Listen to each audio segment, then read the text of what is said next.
Say hi, Intrepid Adventurers. Hi, Intrepid Adventurers. There we go. See, you guys got it that time. I just had to put you into your place, and you all figured it out. Hi, adventurers, and welcome. The But- DM's job to puppet his players. Yes. But we are joined, as always, by CG, Joe Mojo, Yo. That One Schmug01, Will Stalker 16, Traveler. and JFrost 747. We don't know where Punk is Yo. right now. Punk is MIA. Punk told Punk me died. they were going to be joining us for the game tonight, but I haven't heard from them. So we're going to see what happens. They may be late. They might be asleep. Who fucking knows? Punk Nothing died again. I'll go revive her. My bet Healer's is down. asleep. I mean, my bet is asleep, but just in case, just to cover all bases, I can't believe Punk fucking died. I know. Yeah, right. Wow. I know. Oh, It's a real shame. Speaking of, It's a real shame. speaking of, hey Tart, Yes? do we want to unveil the thingy? I was about to. Because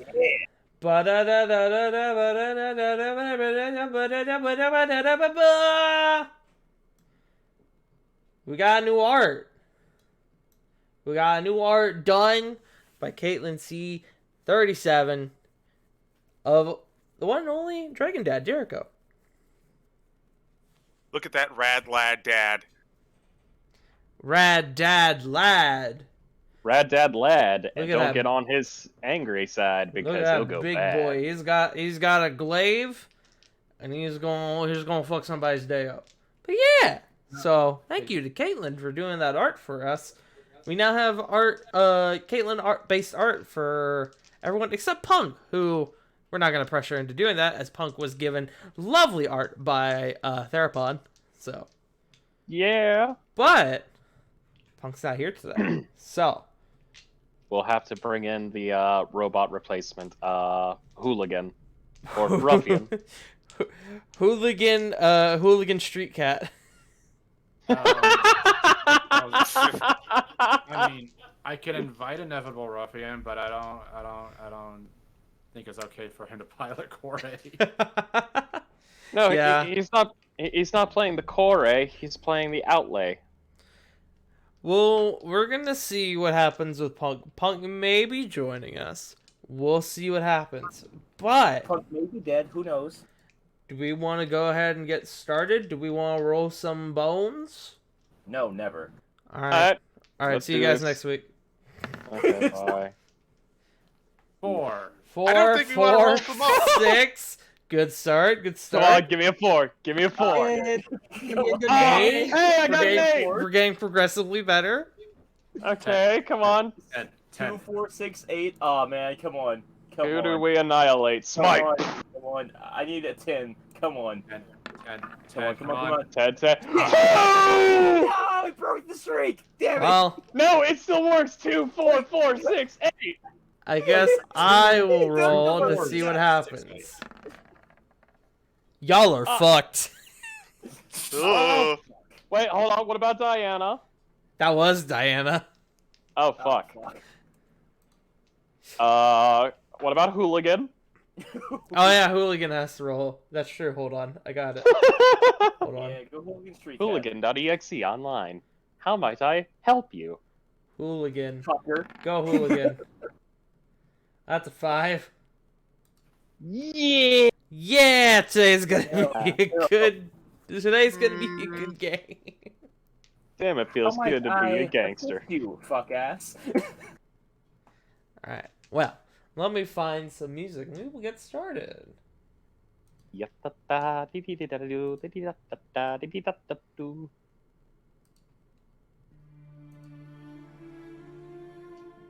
Last time, things started to pick up in the midst of your 2-week respite as y'all had a very informative conversation with the mysterious Reno Kairos, where you learned a large variety of information. And then, the next day, things took a turn for the worse as some ethereal knight stole Jericho from you all and brought him, as well as Flit, to some mysterious realm. A pure misunderstanding meant to protect the young girl named Ruby. A raging battle ensued with the rest of the group, which the rest of the group managed to join in with the help of Reno. As the battle was reaching its head, it was interrupted by Ruby, the young girl who had been seeking her dead brother Malverick. And as the two reunited siblings faded into the ether, the story of the two lost souls came to an end. We picked back up after the events of the last session. You all took a bit of time to rest after your brutal conflict. It is now about mid-afternoon. If you want to do anything specific with the rest of the day, now's the time.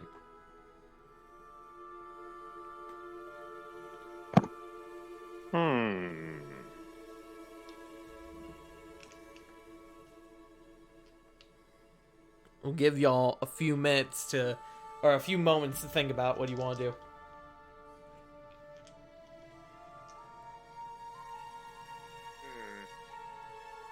Por qué? Por qué? I would like to destroy the entirety of the Hellfire Assembly. Okay, thanks. Bye. Roll me a D100. Roll me a D100. Nat 100. Nat 100. Come on, Roll me a it's happened D100. before. It happened one time. It can happen again. I have belief. Oh, it's a 25. 25? You only managed to destroy 25% of their numbers. Damn. Well, that's this quarter's profit. Q1 was a disaster, or Q4 was a disaster this year, guys. We gotta pick it up next year. We gotta pump those numbers up, kid. That's a rookie number. So what you're saying is we had a bunch of releases to make our numbers a little bigger. True. Looking at you, Vince. It was me, Austin. The Wolf Stalker of Wall Street. God damn it. Okay. Going once? So, from once they come back after they rested a little bit, Corbin would like to go into the city and trying to find places to set up shop and perform. Okay. Make me a investigation check.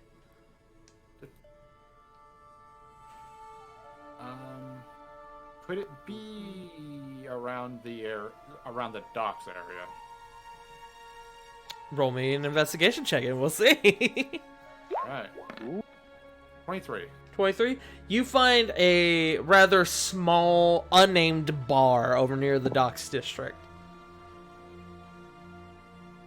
Yeah, he's just gonna go in and try and perform. Going forward, he's gonna try and do the same thing every day. Okay. And purposely trying to go to... He is going to try to avoid the bar where Ara's staying at. Okay. Good to know. Alright, roll me a performance check. Okay. Double check, make sure that's on normal. 19. 19. Pretty good. You put on quite the show and you get... Let's see. You get about 2 golds worth of... Sorry, not 2. We'll call it 12. We'll call it about 12 golds worth of miscellaneous pieces of monies. And the only other thing I can think of is if there's like any kind of like random person in need of assistance, he's gonna try to like help them out and just kind of whisper in their ear, if anyone asks, Corbin Alakia helped you. Kind of Okay. give them up and then head out. Okay. That's the only other thing I had planned. You help a couple people as you're sort of moving on through the day with just sort of odds and ends, helping a guy like load a crate onto his wagon, helping an old lady fucking pick up some stuff she dropped. Nothing too serious. Yeah. All right. Anyone else? Screw it, I got an idea. Okay. Because it's the most important day of the week. After Day Frost. It's leg day. Okay. Ah, yes. Ah, that was loud as fuck. Oh no. Ravon is actually gonna go on a jog throughout the entirety of the city, at least. Make me an athletics check to see if you Oh! can manage that, because it's a large city. Can I attempt to join him? Do. Sure, make me an athletics check. Oh boy! Question? Nine. Oh no. Tart. Hmm. Can I do something that may help Sarah? Depends.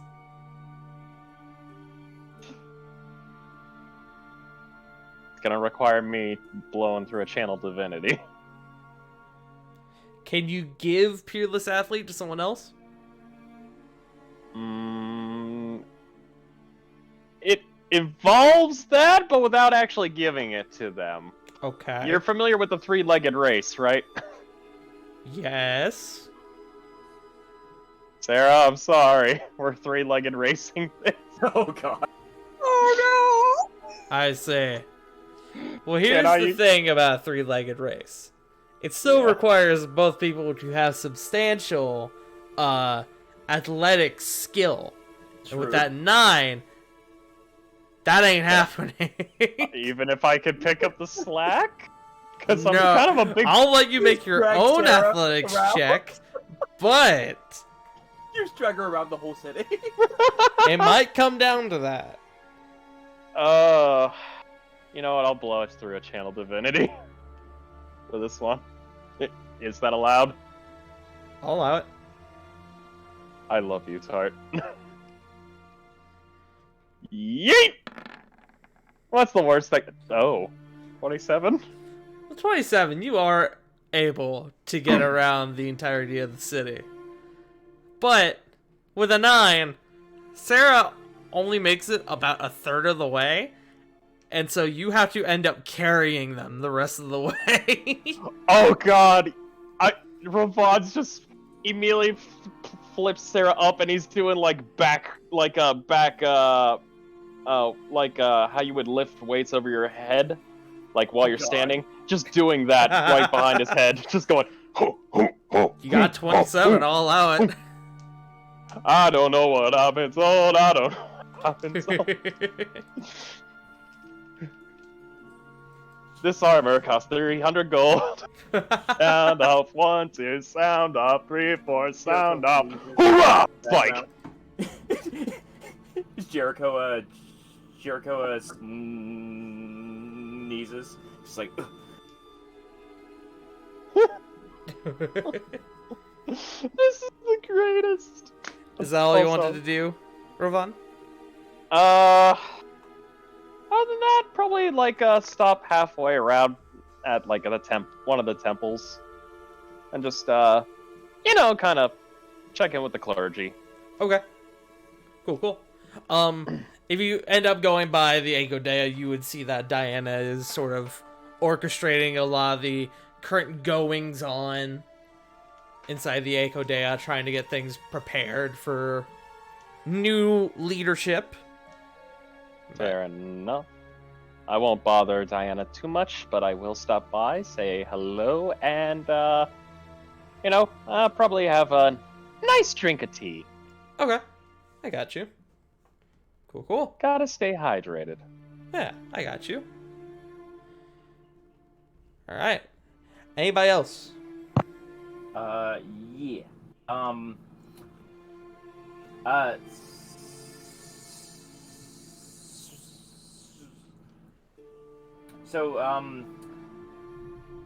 So, just the words.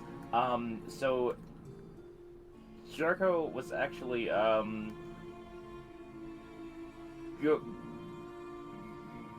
going to go by the Echo Dea, but then he remembered that, oh shit, old dude died, and, Diana's taking over, so she'll be pretty busy.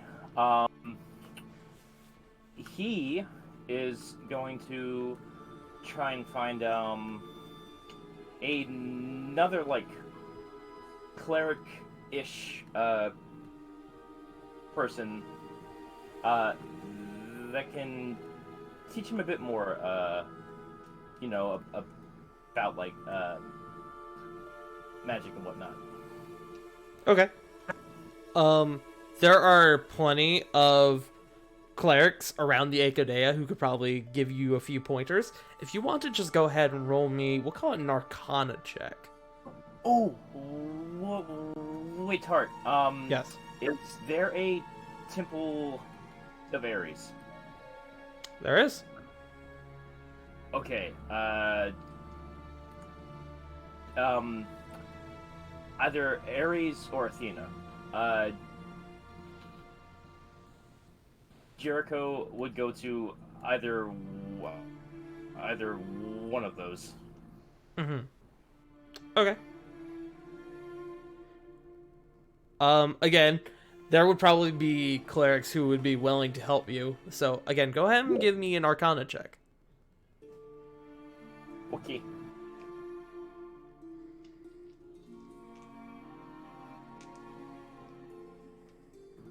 One quick second. I apologize. I don't have a roll 20 up on the other screen. There we You're go. Now I do. All right. And you said it was Arcana, right? Yes. All right. Let's see. Dice don't fuck me. Dice fucked me. 8. It's... You kind of struggle a little bit trying to pick up the lessons that they're teaching you. Mainly because their teaching methods are a lot different than what Diana's were. Okay. So you do struggle a little bit, but you pick up a couple things. Okay. Can I argue for advantage since it's like a temple of like a war god? I'm going to say no. Damn. Alright, I tried. Okay, cool. Alright, alright. That's cool.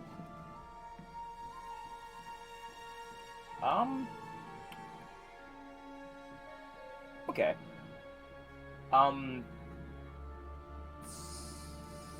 So I can pick up like a few things, or like not that much. You pick up a couple things. Okay. Okay. Maybe not as much as you liked, but a couple things. Yeah. Okay. Jericho is going to thank whoever like took the time to like help him. He's going to ask their name and whatnot. Do the basic like stuff. Yeah. And then he's gonna head out. Okay. You were assisted by Cleric Jeffrey. Clark Jeffrey, let's go. His name, Jeff. Yeah, his name I'm Jeff. getting GF. I fucking knew it. Oh wait. Yeah, and then and then probably after that, Jericho will do some training.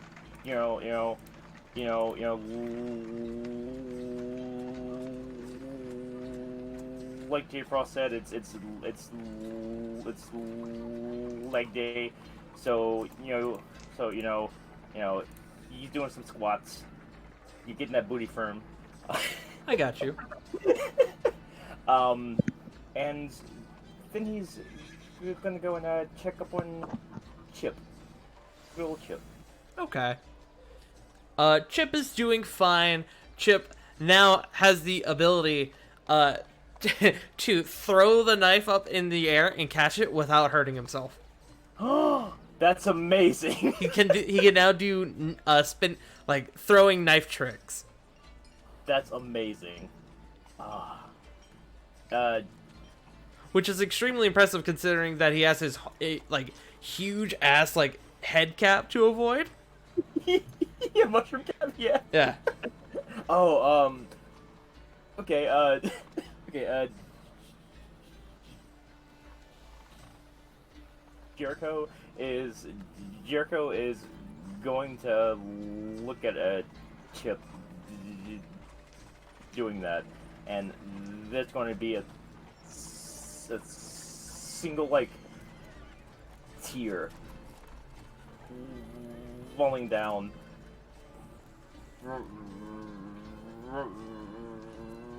Jericho's face. I got you. And he's just gonna say, "That's my boy. That's my boy." Chip is learning. He's learning things. He's learning. He's learning. All right, is that all you got? Yeah, that's about it. Yeah. Okay. Anyone else? Anyone else want to do things with the day? With the rest of the day? Going once? Going twice? Alright. So, the end of the day rolls around. You guys all bunk down for a rest. And now, 5 days remain. You all get the benefit of a long rest, which is always a wonderful thing to hear a DM say. And I would like one person to please roll me a d20 as the next day comes around. You know what? I'll roll.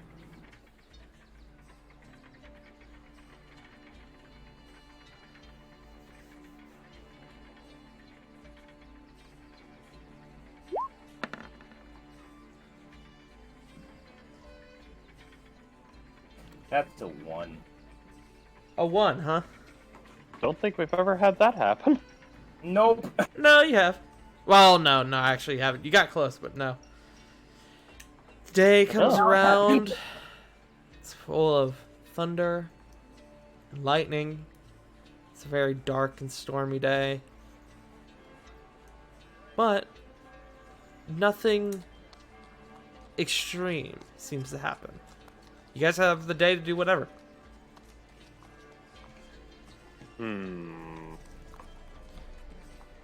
Side note, on 1 or 2, that was supposed to be Jericho's event, but that already happened. I see. Interesting. You know, I felt Jericho getting kidnapped was an appropriate, Yeah. was appropriate enough for a nat 1. Yeah, it would be. Less of a kidnapping, more of a surprise adoption. Smile. Yeah. Yeah, I mean, you're not wrong.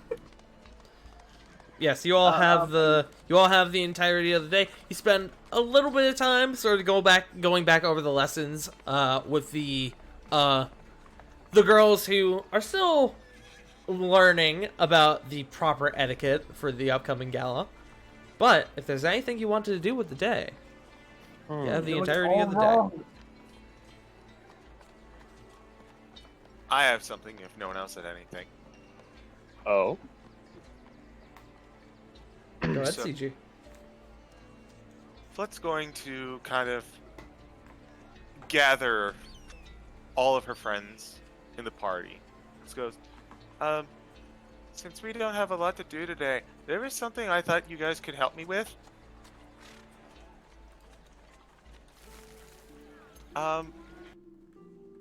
Well, I figure you guys would probably enjoy this too, but when we were talking with Diana, last week, I think, about food for the upcoming gala, I realized I didn't actually have any idea like what a lot of those foods are, and I didn't want to get overwhelmed. Do you think we could go and try a lot of different foods today?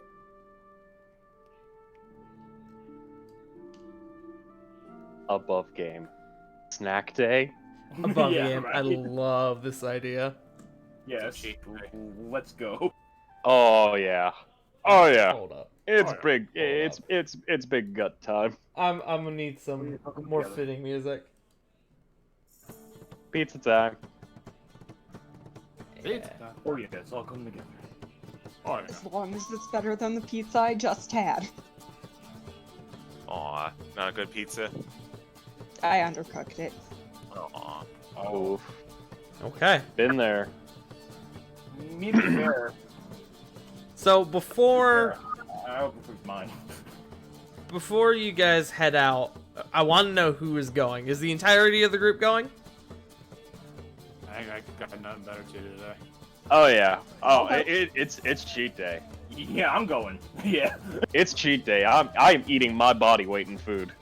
Okay. So Jericho. All In right. character. Plus, don't make yourself sick. None of us wants to see that. Oh my god, Jay Frost. Don't worry, I've got an idea about that, and Foot will have prepared lesser restoration for today. Yeah.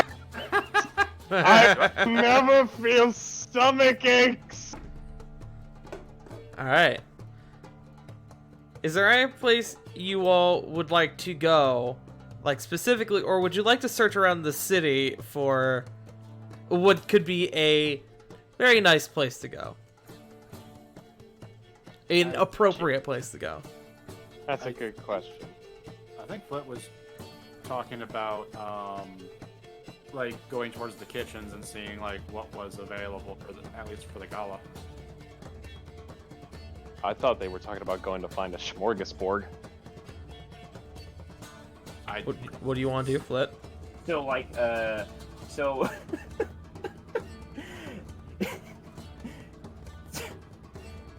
So would we be going to like the dragon's, dragon, breach equivalent of like a Denny's? no, we don't go there. We end up there. It's a Waffle House. Yeah. Okay, Waffle House is good. I'll put my foot on that one. That's what I'm saying. It's a Waffle House. Ah, okay. I like Wait, Waffle we're House. not drunk. I'm We're not drunk. It's not 3 a.m.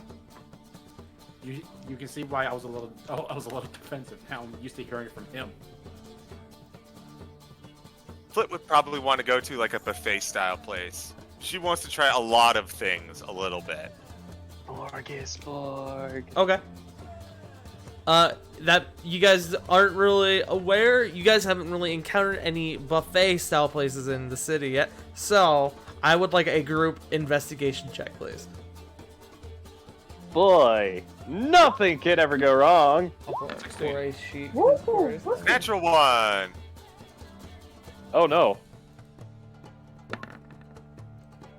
16. And like one of the only categories I'm not proficient in. 14. I got a 17. Everyone knows where all the good eats are. That's Corey's. I know Corey it's with all- the nat 20. I got a rock. Damn. And then Diana with the 5. I thought that was a natural 1. It But I already almost said was. diet. Alright. A couple outliers there. But because this is a group check and the average is what matters most, you all wind up at a place called Maggot's Home Kitchen. Okay. That sounds appealing. Indeed.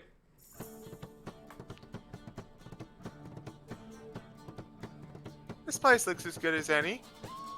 It actually, looking from the outside, it actually looks kind of nice. Like, it looks cozy. You can see inside, you can see that there's a bunch of, like, carpets on the floor, and there's a lot of, like, mounted, like, animal parts. So, like, there's, like, a bear head hanging from the ceiling. And, you can see that one of the chandeliers is made completely of, like, antlers. Like, this giant antler chandelier in the middle of the restaurant. Oh god. Okay. And sorry, I should specify. When I say giant antler, I don't mean the antlers are giant. I just mean it's a lot of antlers. So many. It's a antlers. large collection of antlers. Ah, okay. Okay. So you can kill like a dire deer, Yes. or like a were deer. We killed Bambi's extended family. Yeah. Exactly. You killed Bambi's big brother. Rambi. Chungus. Oh wait. Rambi. First blood. Randy first. God damn it. Somebody get a picture of Rambi and freaking Rambo. I assume y'all go into the restaurant. Oh Yes. yeah. Yeah, we're walking in. All right. You go inside and there's a young elven woman who sort of brings you all to a table, and you can see Flit with your passive perception, and Corey could see this too, but your passive, actually, hold on, let me check everyone's passive perception. Is Jericho's here? That's why I'm checking, actually, because I remember Jericho's is decent too. I would say, actually, everyone except Rovan and Sarah could see that behind, you could see that there's, like, a counter area where you could, see into the kitchen, and you could see, like, this goblin in there that's just fucking going ham on food after food after food. Wait, is this like hibachi style? No. You could just see into the kitchen. It's a buffet place. So, do we see like the odd random like cleaver kind of just like doing like a little flip in the air and stuff? Yeah, you see like blurs of green, then like a cleaver flips in the air. There's like a spurt of like blood or some other like material food. Some like gooish material that's like splatters off to the wall. It's just Oh, man. Don't worry.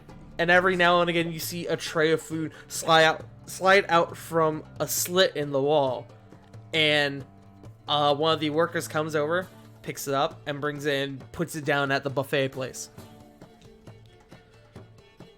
Oh my god, dude. It's a college, it's a college cafeteria is what it is. Kinda. It's great. It's a serve yourself college cafeteria, essentially. Yes, it's great. But you all sort of get up, and there is a massive variety of food.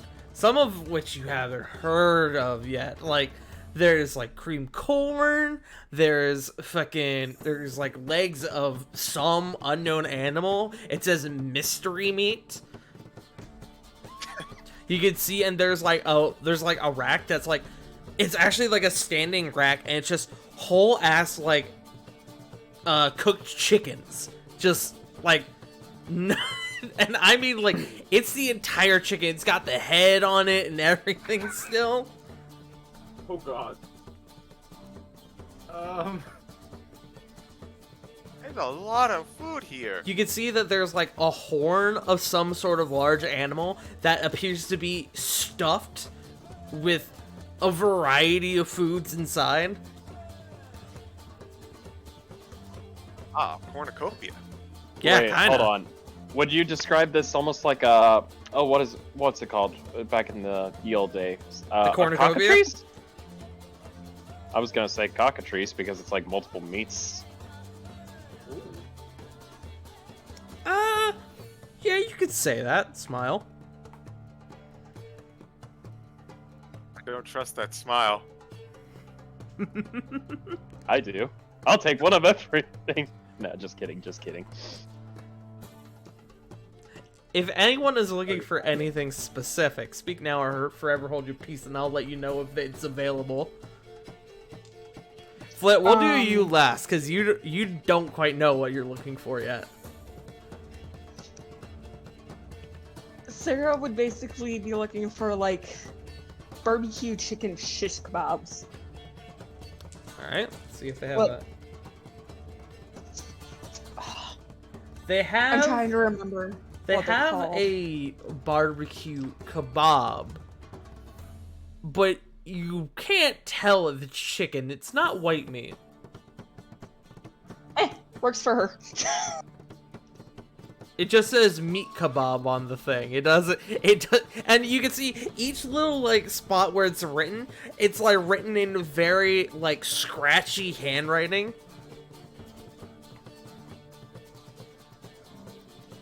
You know what? It's the definition of chicken scratch. Chicken scratch. Fuck.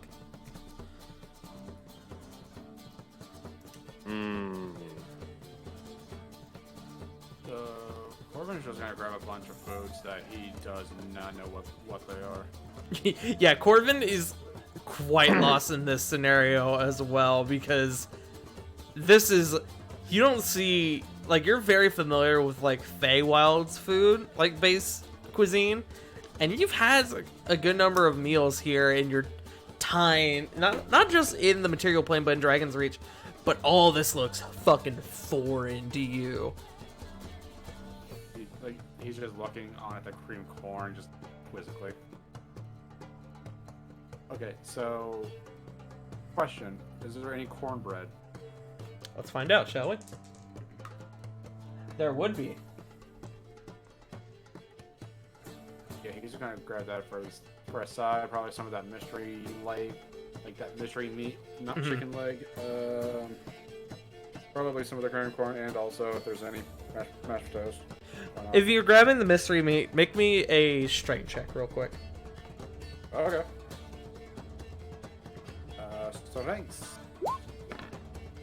5. It is a lot heavier than it looks. And you pull and it's odd because you pull and the bone like actually completely comes out of the meat. And so you now have the bone in front of you. And it's a big bone. Like it probably is like about the size of like your forearm. And just the chunk of meat in front of you is just sort of sitting in the tray now. That's how you know it's good. I'm gonna gather whatever was supposed to be on the bone. Okay. It kind of takes you a minute, but you are able to sort of finagle it onto your tray. It is a bit heavier than it seems originally.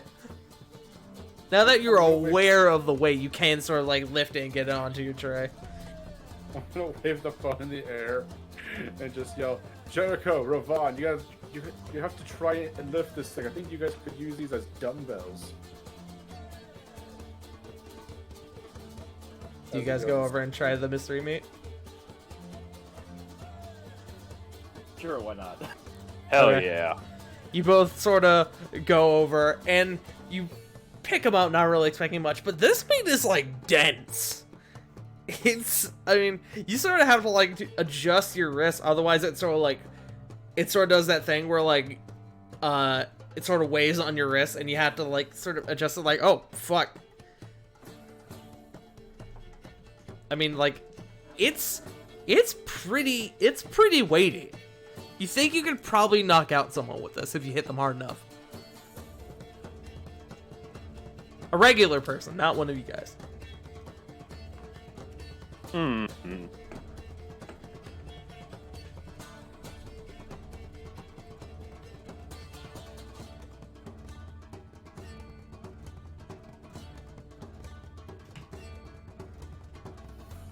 What else are people looking for in terms of food? I'll just load up my plate with one of everything. Okay. Hard. Yes. Hey, buddy. Yes. So I posted a picture in the general channel. All right, let me take a look. Ah, yes. Chicken fried steak, a wonderful cuisine from your homeland. They do have that here. Yes, good. Good. Yeah, some good old down-home cooking. I mean, it is Maggot's home kitchen. Yeah, right. Oh, but also Tart. Yes. Would they have gumbo? Let me roll. Yes. They have the spot for it, but they are currently out. You think if you wait a little bit, it may get refilled. Okay. Jericho is going to inquire about it. Also, Tart. What kind of a gumbo is it? Is it like a sausage gumbo? Is it like a shrimp gumbo? Is it like a Looking chicken and inside of the pot, sausage gumbo? looking inside the pot, it looks like there's like sausage in there, some carrots. Yeah, I'm above game. I'm not totally familiar with gumbo, but Yeah, right. but it's got it looks to be some sort of sausage gumbo with a lot of onion in there. Ooh. Okay. Like like an almost alarming amount of onion. I will load my plate. Well, it's not there yet. You inquire about it, and the person tells you that they say, "Oh, Maggot will get that done in just a couple minutes." Okay. It's not a very long wait before Wait. before a fucking big pot comes out from the kitchen, and one of the workers sort of comes over and replaces it for where the empty pot now is, or was. But yeah, it looks to be a very hearty gumbo. Jericho is happy. When you scoop the gumbo out, it's got, you know how like when you scoop out like a big thing of like spaghetti and it's just like all noodles? Imagine that, but with sliced onions. Ooh. It's a lot it's of a lot. onion. Okay. Nice. Out of character. I'm okay with the onions. Yeah, onions are fine. Anyone else? Alright, Flit. What sort of food do you think you would like? Because there's a lot here. You saw Rovan at one point make like 4 trips, and he hasn't sat down to actually eat yet. Might be a little too much for I want to try a little of everything. So we're not going to do that. You see him actually walk past at one point with what appears to be a live crab on his plate. Oh god. Mmm. Where is butter?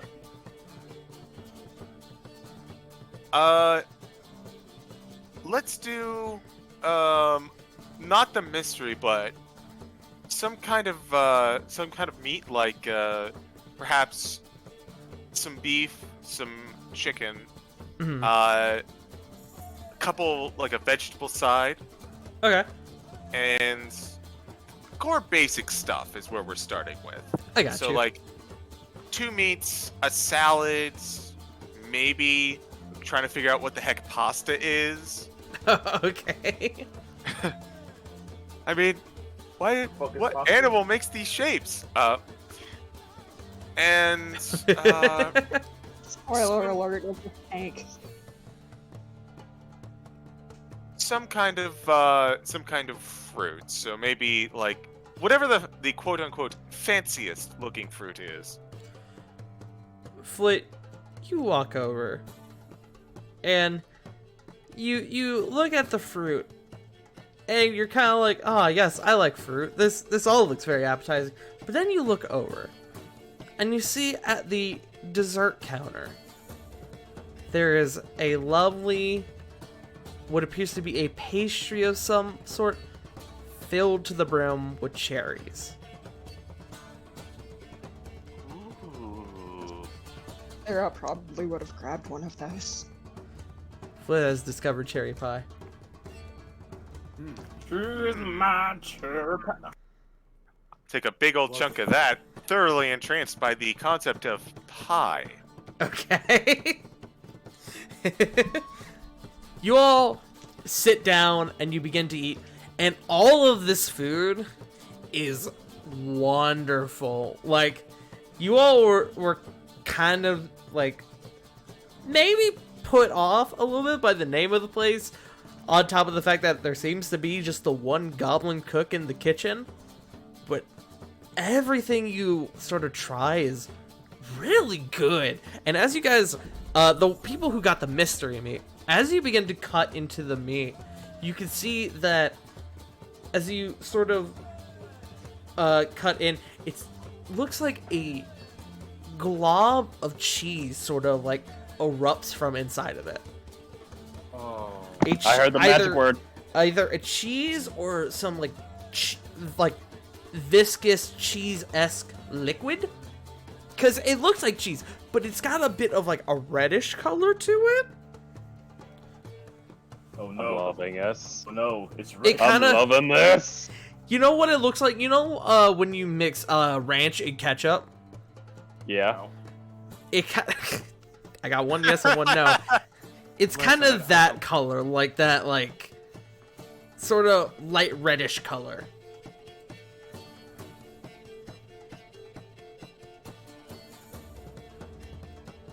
I'd go for that. It is delicious. You don't know what the fuck it is, but it is delicious. Flit, you sort of eat everything on your plate, and then you get to the cherry pie. And you take a small spoonful of that cherry pie and you put it in your mouth. And it is one of the greatest things you've ever tasted.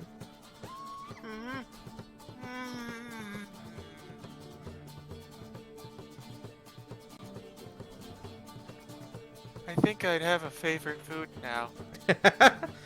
Sarah, you said you would probably get cherry pie as well, yes? Yes, I did. It is easily the best cherry pie you've ever tried.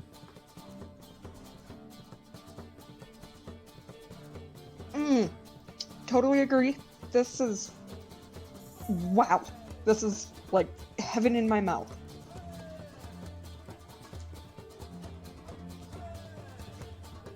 What is in this? Kind of pokes around. Never seen this kind of fruit before. Still just like nomming every other bite. They're called cherries, I believe. I believe it's a cherry pie, so I would hope they're called cherries. I don't know why this... I believe you, Cherries. I'm not quite sure. Hey, Tart. Stupid question. Stupid what answer. Corbin cherries are? I would say yeah. I wouldn't even make you roll for Okay. that. I would say you know what cherries are. Okay, thank God. I mean, cherries are a pretty common fruit. I'm sure everyone in this party has come across them at some point. Double checking because of a stupid joke I'm about to make. Like, as he's kind of just like gnawing into the chicken leg, like the mystery meat leg, Corbin is just gonna kind of say, "Yeah, so here there's a nice little trick that you could do with the stones by tying them in a knot with your tongue." As he's like just biting into it, biting into the meat. Oh, this sounds like a challenge. Oh boy. Did I put Corey's sheet away? I might have. Fuck, I did. Sarah's gonna pipe up. Oh yeah, I've heard of that. I assume the party is going to gather a collection of cherries, which they do have just raw, like, they just have raw cherries there in the fruit section. So if you guys want to, you most certainly could try this. Oh, absolutely. Alright. For anyone who wants to attempt to tie a cherry knot, I would like you to make me just a flat dex check. Hey, Oh boy. You know what? Fuck it. You know what? Screw it. CG, Let's. because of your Um. lizard tongue, you get advantage. I was gonna ask. Yeah. I got you, homie. Yeah, that seems fair. Screw it. Oh boy. 13. Oh. Will it be the same It's okay, Flit. You've never done it before. because of my dragon tongue, or is that completely different? No. Yeah. I will say, as Foot gets a couple cherries and begins to do it, like she's about to put the cherries in her mouth, and then she notices Toshi on her shoulder, just goes, you know what? Here, and gives the cherry to one cherry to Toshi, one to her. Toshi, like, the cherry essentially entirely fills Toshi's mouth, and you see he kind of swallows it, and he does like that cartoonish thing where you see like the big lump in his throat, it just sinks down into his stomach. All right, 10, by the way. let me roll I got for a Kore. Dex check for 20. Kore. That was Diana's Oh shit. shit! That 20. I'll give that to Diana. I'll give it to Corey. It's got Corey's name on it. Yeah. They have the same modifier. And then Diana. Dex God damn. check for Diana. Nice. So, of course the never mind. I'm not gonna make that joke. I wasn't gonna say anything either. I would say Rovan, Corey, and Diana are the only ones who are able to successfully tie their cherries. Do knots with their cherries. Pardon me for a second. Everyone sort of struggles with it. Flit, you don't really know what's going on, so you sort of like just start messing with it, and you reveal like ta-da, and it's just kind of bent and like just kind of bent. Just doesn't look like it's pretty evident to everyone else that Flit had no idea what she was doing. Can I give a suggestion since Corey got a nat 20? Uh-huh. She managed to get 3 knots in it. I'll allow that.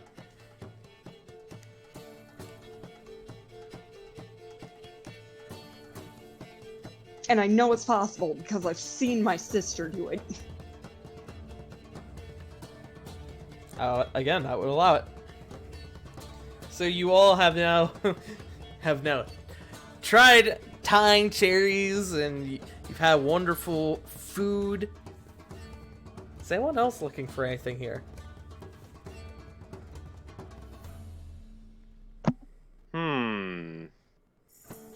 Sarah's kind of people watching. Sarah, make me a perception check real quick.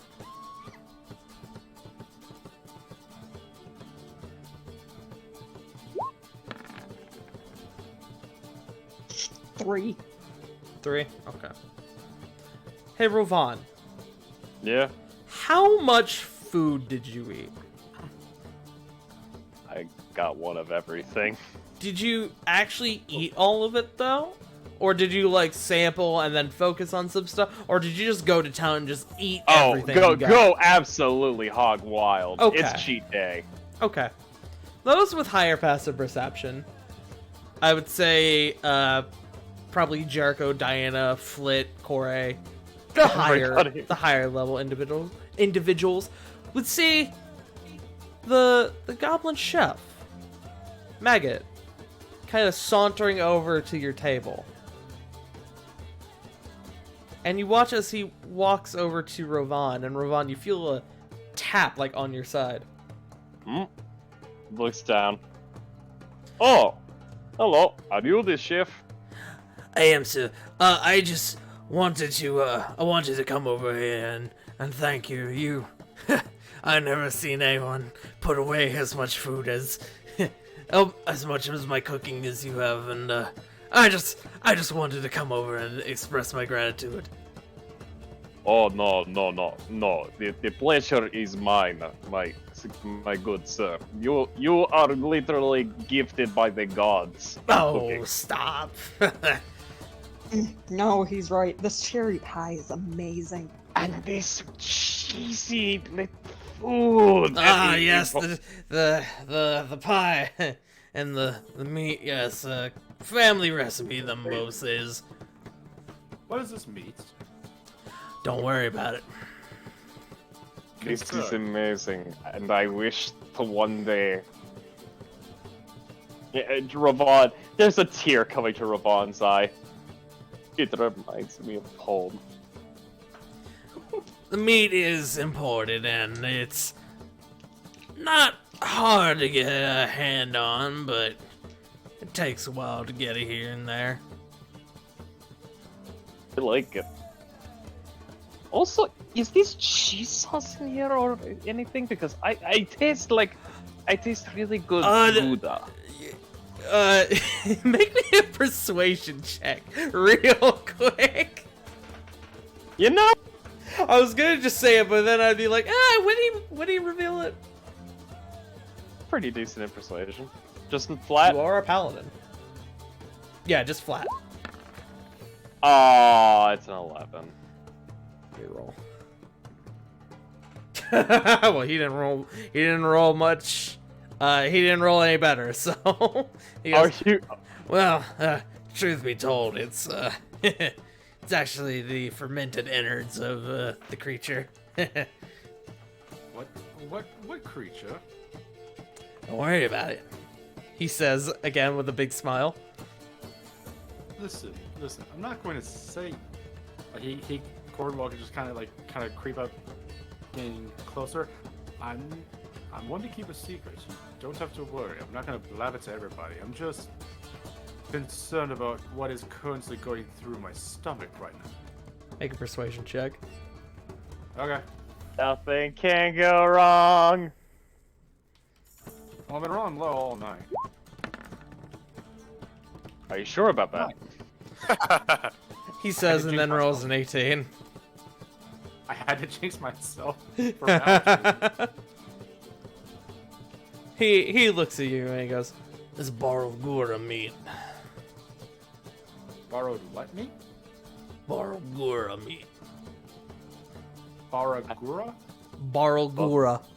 Above game. How do you spell that? Oh fuck! No way.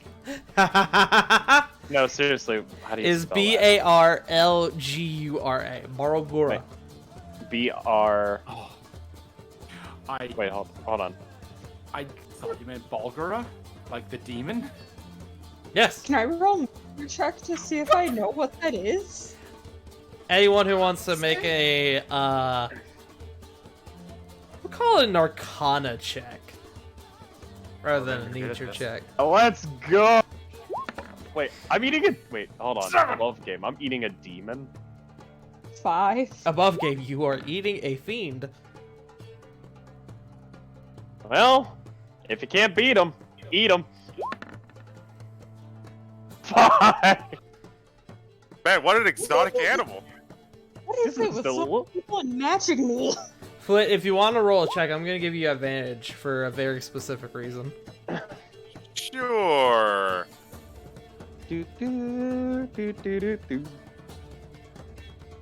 I'll roll for it, Diana as well. Didn't matter. 11. 11. Wow, y'all are having a rough time. Where's Diana? Or where's Corey? Ignorance is bliss. I think Schmuck's internet just went out. Uh-oh. Oh, Yep, they're there. There they are. Look back. Corey with the back-to-back nat 20s. And I apologize. Wow. for Anyone was all going this. to. Oh my It's my god. fault. Whoops. Wow. I'm getting flashbacks. The one day Punk I isn't apologize here, for she's all rolling your the best. What was that, Schmuck? I This thing. apologize for all of the Arcana checks. Oh, God. Oh, jeez. I mean, you're fine. Yeah.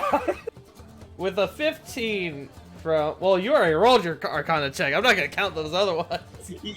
Yeah, it's a 2. Yeah. So, with Corey's 22, Corey goes, "Oh, you mean the big monkey things, right?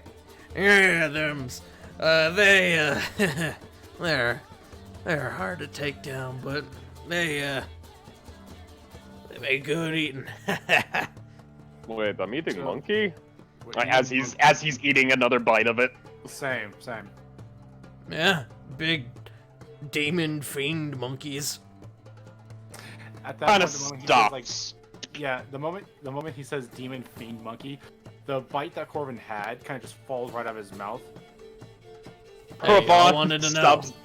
Ravon's dead stops, looks down at the meat, looks back up the chef, down at the meat, back at the chef, and slowly begins chewing again. Corbin is just gonna look kind of awestruck. We're eating a fiend. Yeah, It tastes delicious. right? Has any of your customers reported any kind They're of amazing. I don't know, anything like happening to them afterwards? Like, are we cursed? Are we cursed? Nah, you're fine. That's why we ferment the organs. Otherwise, you know. Yeah. Oh, we just had a discussion with Reno about trusting all the words, so trusting everything we hear. So I kind of have to insight. Yeah, roll insight. What are you trying to insight exactly? if he's telling the truth that this is completely safe. With an 8? Seems genuine. Kinda hard to tell. Like, eyes have not left Maggot, and he's just gonna go in for another bite. Okay. No, I'm curious. I didn't take any of this meat, but may I roll inside as well? Sure.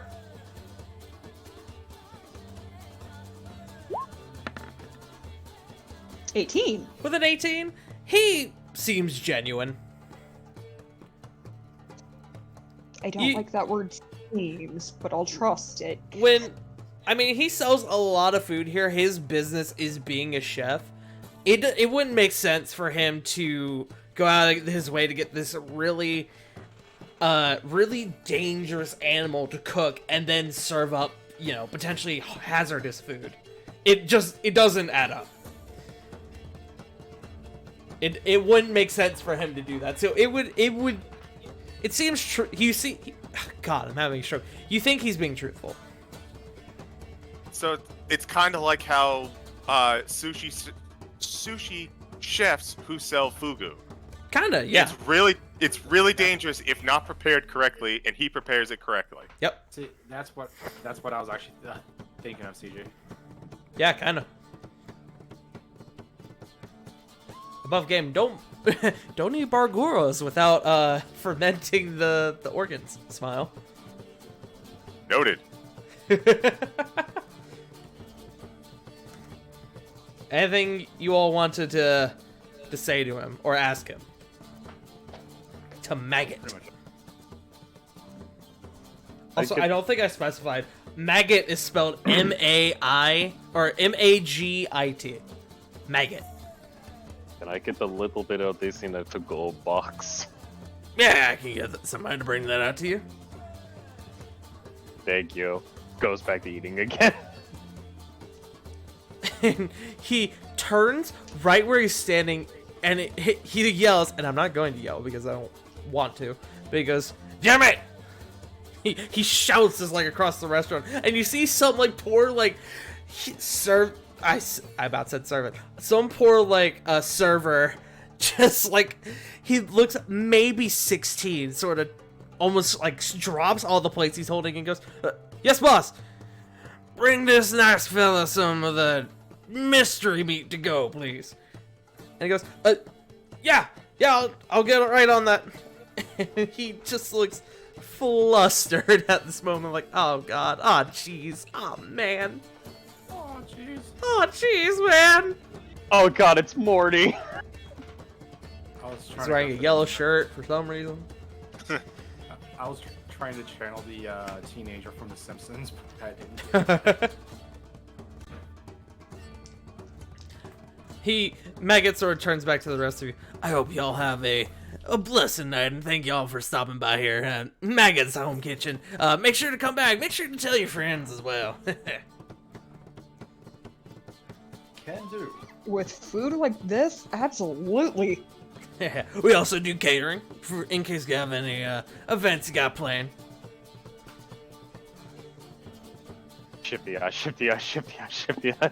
Everyone sort of simultaneously looks at each other. I mean, we'd probably have to ask.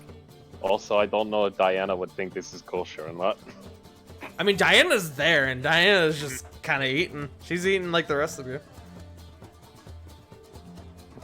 Oh god. Let's ask the cleric, is this kosher? I mean, yeah. I mean, there's no real. I mean, some religions have, you know, food-based requirements, but I mean, I don't currently follow any of those, so I'm good. There. Hey, Diana. You can see that Diana has you can see that on her plate in front of her, on her empty plate, there are like 4 cherry ties. Kind of. She just pops another cherry in her mouth. Oh, you're really good at that. I learned about it when I was really young. Good. Fair enough. What were you gonna say, Flip? Hey, Diana. I think I know what I'd like from the gala if it's still open. I've already marked it down, Flip. Don't worry. Ooh. I saw your eyes light up when you took that first bite. Hmm. Practically sparkled. Starry-eyed. Flint's got like the anime eyes going right now.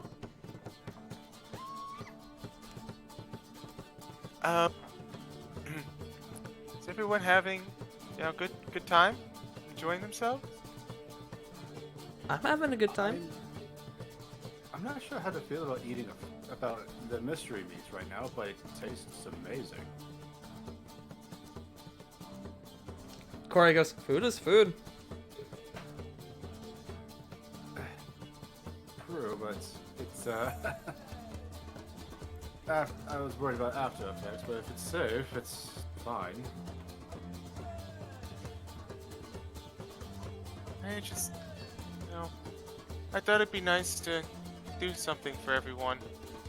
You know, I've been a bit of a downer lately for understandable reasons, and after everything that happened with Jericho and Ruby, and I think we all could use just a little bit of levity, you know?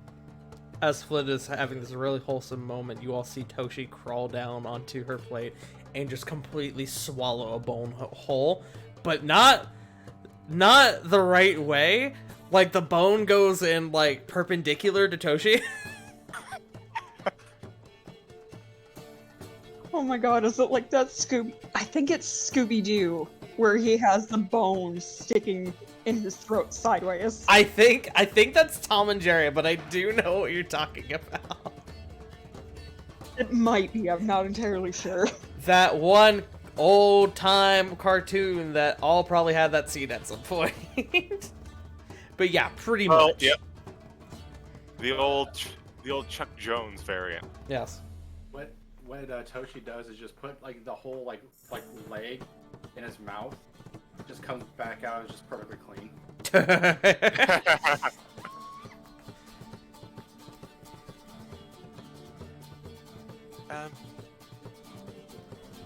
Since we're all here, I did want to ask a couple things. First, Flip's going to pull out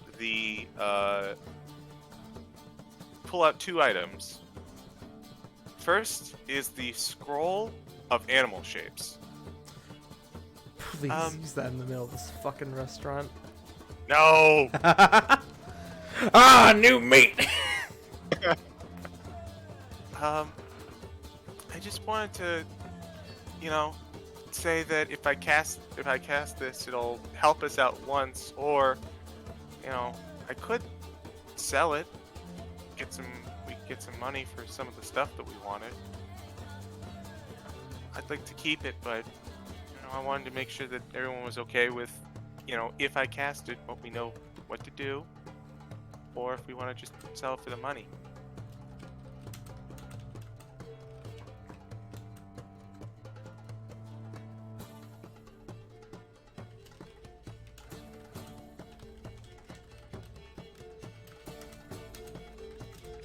everyone speak up at once.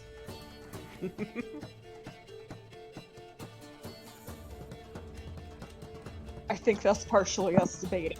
Yeah, also I'm trying to think of words and I'm dumb with words.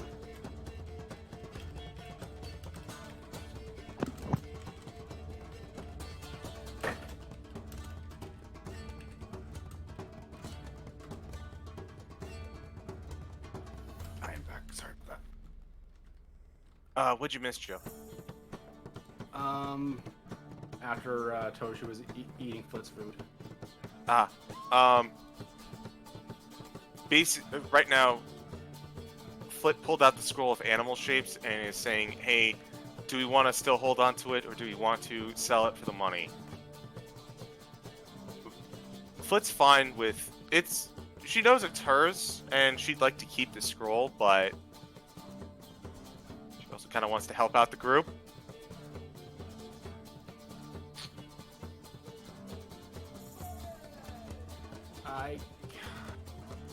I'm in the camp of saving it just in case we need something. Like, just in case we need it. Because that's an 8th level spell. And that's a pretty damn good 8th level spell. True.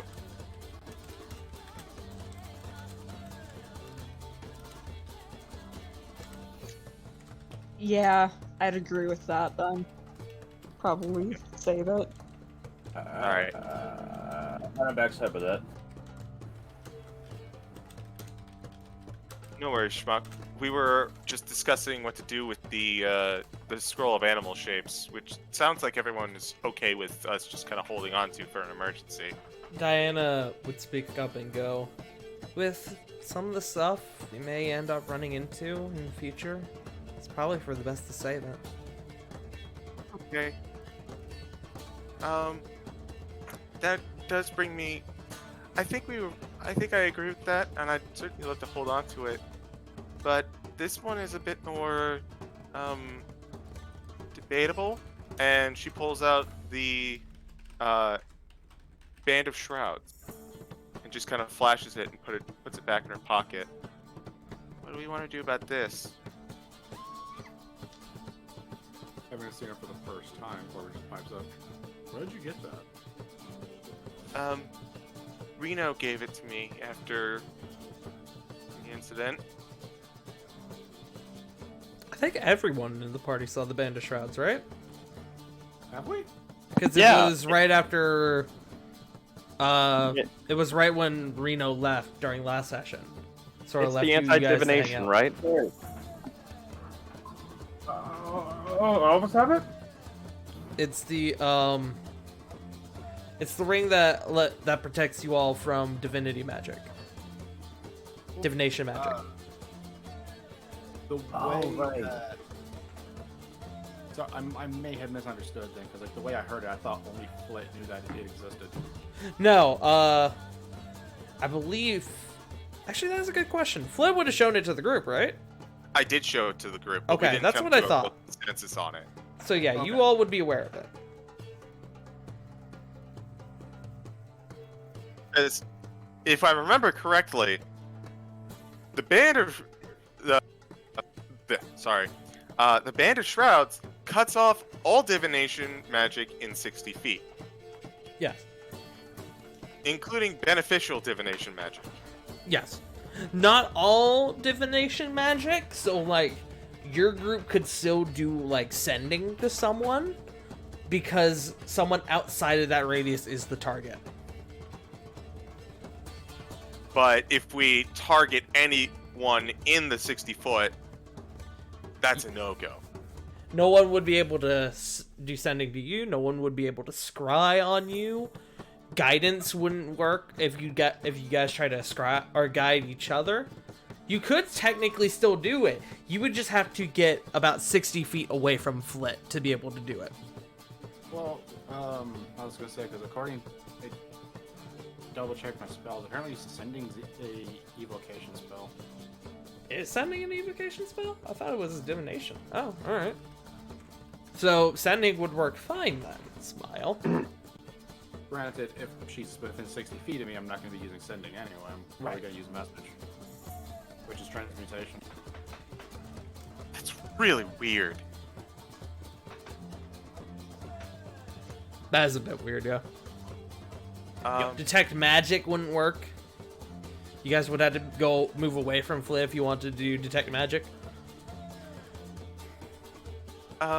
If it's something like detect magic, then could we cast it and then walk back in and be fine? I will allow that, yes. Okay. This would also mean that I believe I don't have it up in front of me, but technically it would also mean that enemies within that 60 feet would be unaffected as well. So if Sarah were to cast Hunter's Mark on somebody, if they're within 60 feet of Flit, they would not actually take the Hunter's Mark. Okay.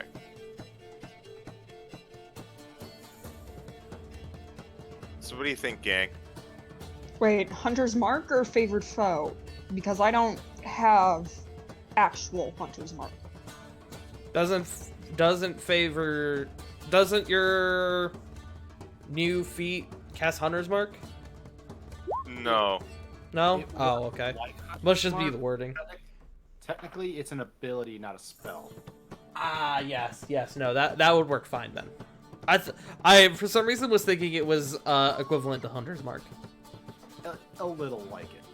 Not completely Hunter's Mark, Yeah. though. I know Joe and I keep joking and calling it Mini Hunter's Mark. Probably where I got it from.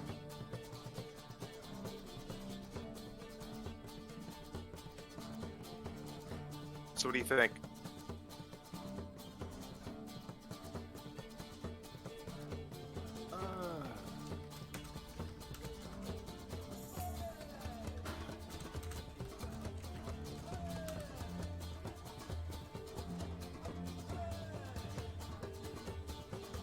If Reno gave it to you, it has to be important, so you could just keep it. Yeah, I think I have to agree with Corbin. Reno giving it to you, he probably thinks it's useful to us. Especially with, he kind of like looks around in the restaurant. Bruno is watching your every move. Make a perception check, Corbin.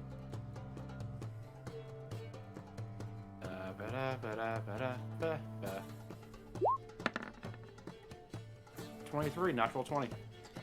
You see a lock of red hair across the bar, or across the restaurant, and you freak out for a moment, and then you sort of collect yourself again, and you realize that it was somebody fucking with the curtains. Oh god. He doesn't say anything to anybody. He just turns around and just puts that into his memory, into his. Okay, pushes that one down. Mild Can I panic. hit that?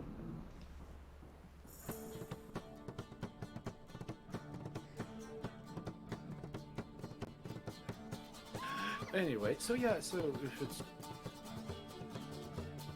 in my opinion, you should definitely keep it. Ravon? Jericho? Diana? Hmm. What do you think?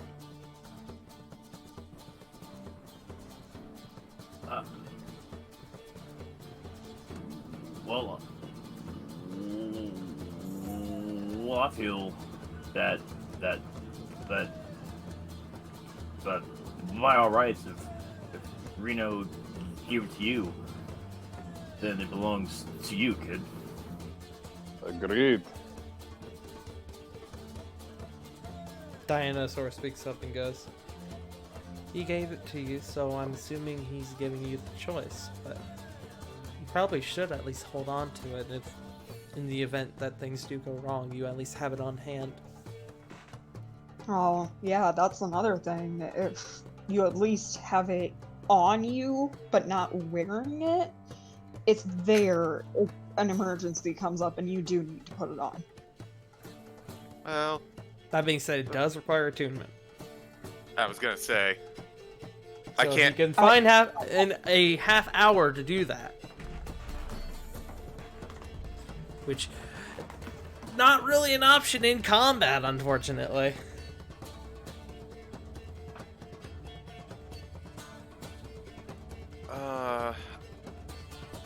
Foot's gonna just kind of think about it for a second. It's like, well, okay. You guys are right that it's mine and my decision, but my decision affects everyone, so I wanted to make sure everyone was okay with this. And Foot will slip on the ring and attune to it. You're going to attune to it. Okay. I'll say you guys sit here long enough that you can actually do this. This does technically count as a short rest, so I would allow that. But you do attune to it, and you don't feel much different, but you can see that the single gem on the ring does have what appears to be now a faint glow within the gem itself. Will nod, and then she'll look at Toshi. Toshi is not there. Wait, where'd Toshi go? And then it crawls up onto your other shoulder. Don't scare me like that. Come on. Then. And Foot will just say, alright. Now, Toshi, one of the downsides of this ring, it means I can't cast the spell that lets me talk to you more directly and understand you better. But, Mlem, I know Mlem. you can talk back anyways. You can see Toshi like almost sort of smiles in his weird little lizard way of doing so. And Foot will just contentedly take a bite of cherry pie, having reached a appropriate resolution. Okay. Anything else you all wish to discuss while you're at this table? Having a lovely meal. Going once. Going twice. Alright. You all finish up your meal. You all are understandably stuffed. You all move on to the rest of your day. What all would you like to do with the rest of your day, if anything? Or if you guys want, we could just move on to the next day. The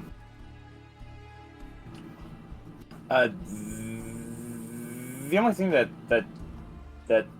Jericho would really wanna do is like is like maybe go back to the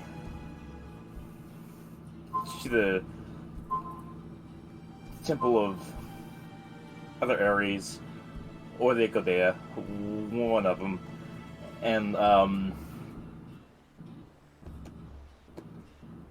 probably like once a day or every other day, and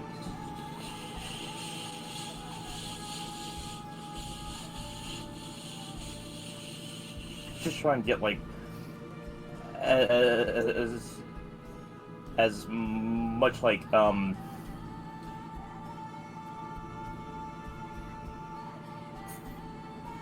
teaching and training, in magic, as you can. Making a roll. Okay. Diana would actually be available to help you today. So if you want to give me an Arcana check with advantage, because Diana is helping you, go right ahead. Yay!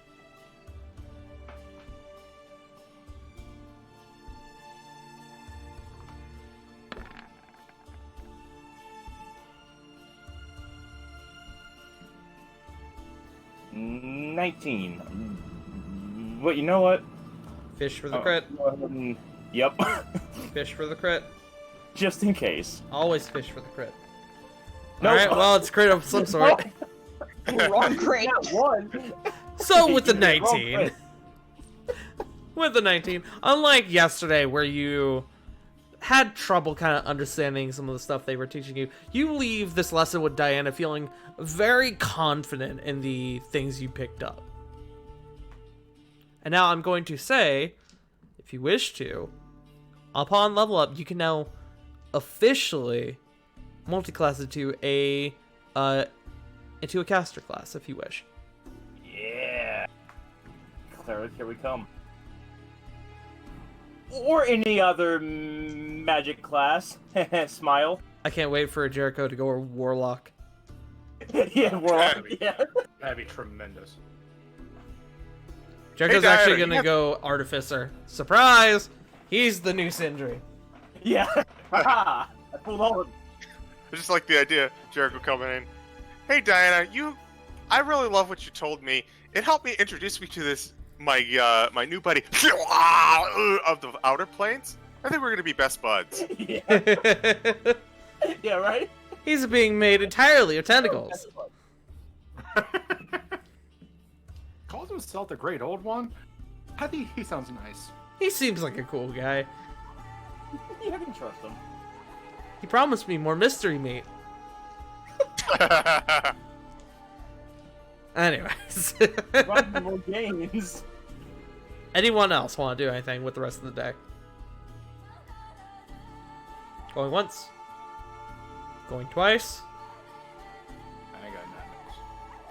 You got nothing, you said? None. Alright. You know what?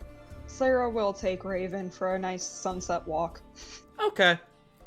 It's a nice little jaunt around town. You sort of take in a couple of the sights. It's nice being able to walk around the town without any real responsibility. Because normally when you walk around town, you're either looking for something or you're going somewhere. But this, you just kind of wander, maybe even get a little lost at one point. But it's just a pleasant little jaunt around town. You find the place where the day before you nearly passed out running with Rovan. But yeah, it's a nice little walk. 1 second.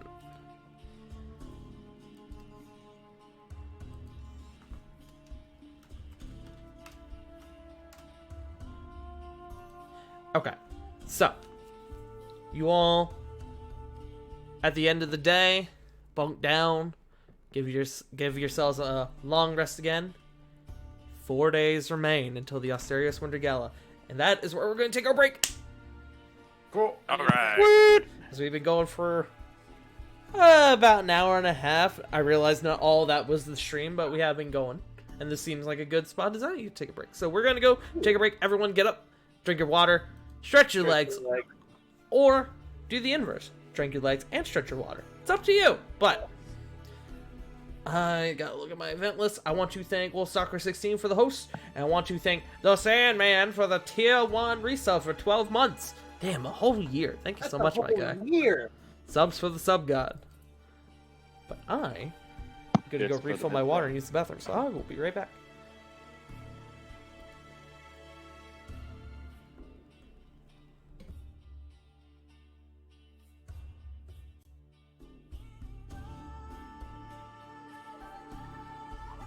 And now that Tot is gone, it is now I, Zinch.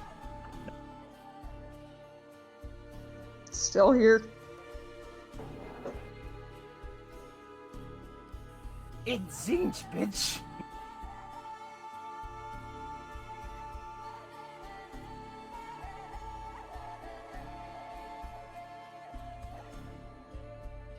I return with the agua. Hello, Agua. I'm Schmuck. Go on, Agua, say hi to Schmuck. Agua's very shy. Ah, okay. It's Hey. okay, Agua. I'm shy too. Yeah, but unlike you, Schmuck, Agua's kind of a drip. Ah, I see. But,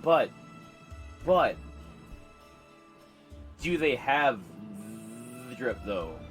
Is a question.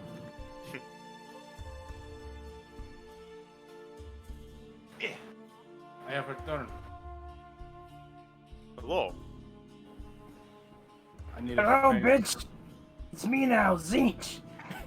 I'm back.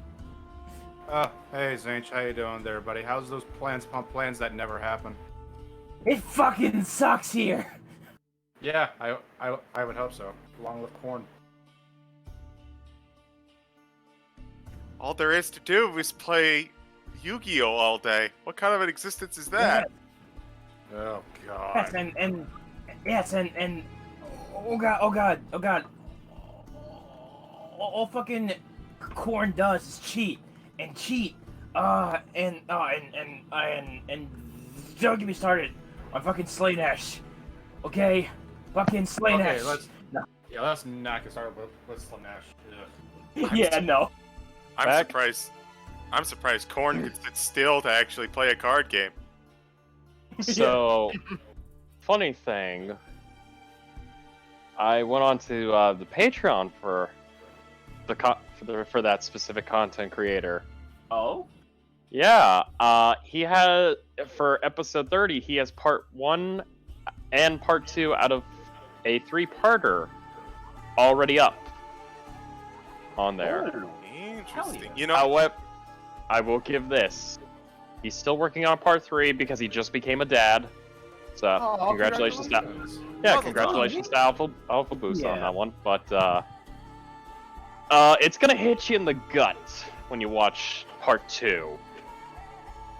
Like, it's gonna hurt. So the delay is on purpose. Yeah, no, Joe, it's going to hurt you more emotionally than you think. Yes, Shmuck. Oh. Yeah, okay. okay. well, I look forward to discovering that when they come out. See, I mean, you can watch it on Patreon. You can watch it on the Patreon. I mean, they're Yeah. free. I'm Wait. patient. Bear Frost, here's the thing now. Something that you misunderstand. You pretend like I have emotions. Fair enough. It's true. I once tried to cast Calm Emotions on Joe. I just casted Calm. I don't even know how that happened. It's a. I wish I could be emotional, but I can't. Hey, Joe. Hey, Joe. So, Have you ever considered that you may be low key be a sociopath? No, I'm kidding. No. like, I'm sorry. No. What? I couldn't hear Okay. you. No. I couldn't hear you, buddy. What's up?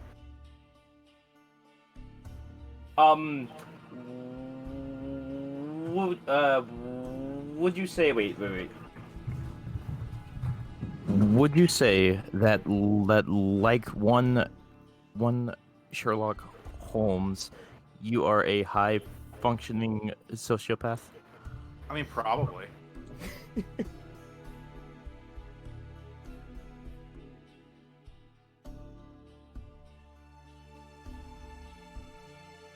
We just want to know if you have a mind palace, okay? Yes. Oh, no, definitely no. I am not that mentally sound. If I was, I would be in a much happier place. It also means that you can solve crimes. True. Speaking about solving crimes. Oh. ACG, are there any Barovia crimes coming up tomorrow? Yeah, CG are there. I'd have to take a look at my notes, but I can't remember off the top of my head. I will say that Barovia, as the town, oh boy, that's going to be a treat. Yep. Wait. Is there's a town of Barovia within the Barovia itself? Yep, it's like New York City, New York. Yup, exactly. Super depressing. Oh. Oh no, it is. I mean, it's like the most direct city next to Castle Ravenloft, right? Yeah, and spoiler alert: if you thought Kresk and Valaki were kind of crappy, oh boy, you guys have not seen anything yet. Damn. But CG, you need to understand something very important.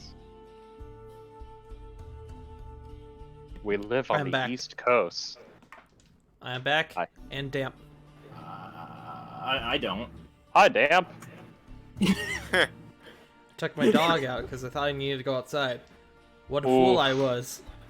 Big I oof. thought, oh, he must need to go out because he doesn't like rain. You know, Nugget doesn't like rain, so he chooses not to go out in the rain if he doesn't have to.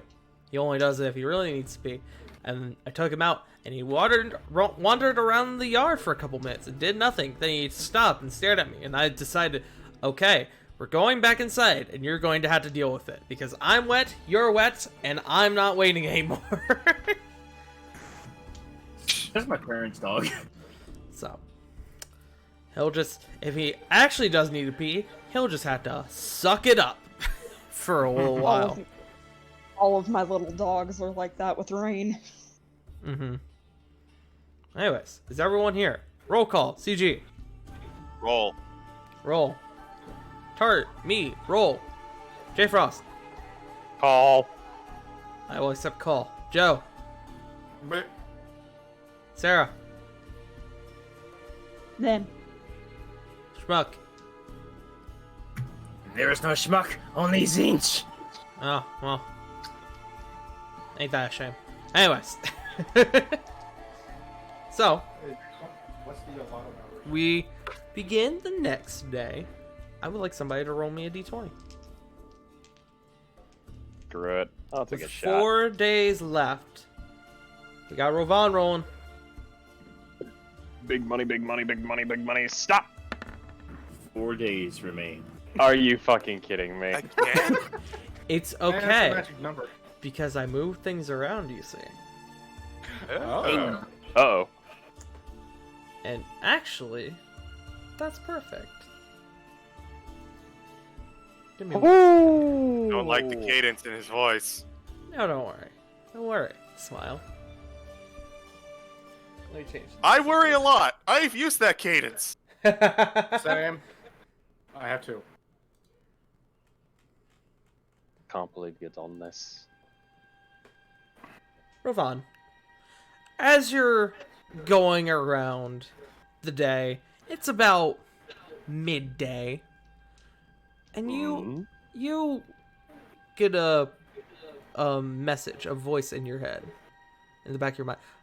I'm going to have to mute Joe because I keep hearing myself. Oh, my bad. No, you're good. You're a little voice in your brain hole. I hear voices in my head. It's from your brother, Typhus. Little brother, we have a situation here at home. I would like to ask you to please return at your earliest convenience.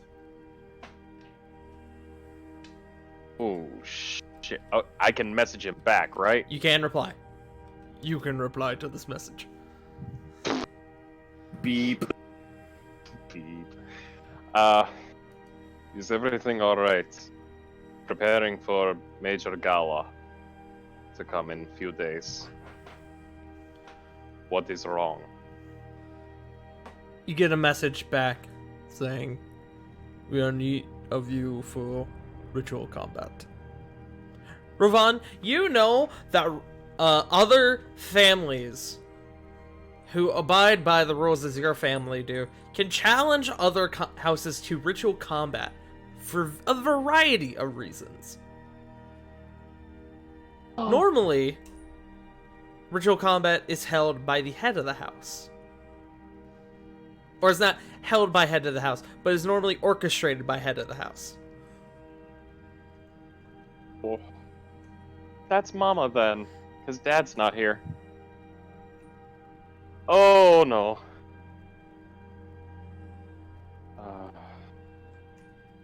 replies back, "On the way. Need to say goodbyes. Hope to at least return back to duty with objective."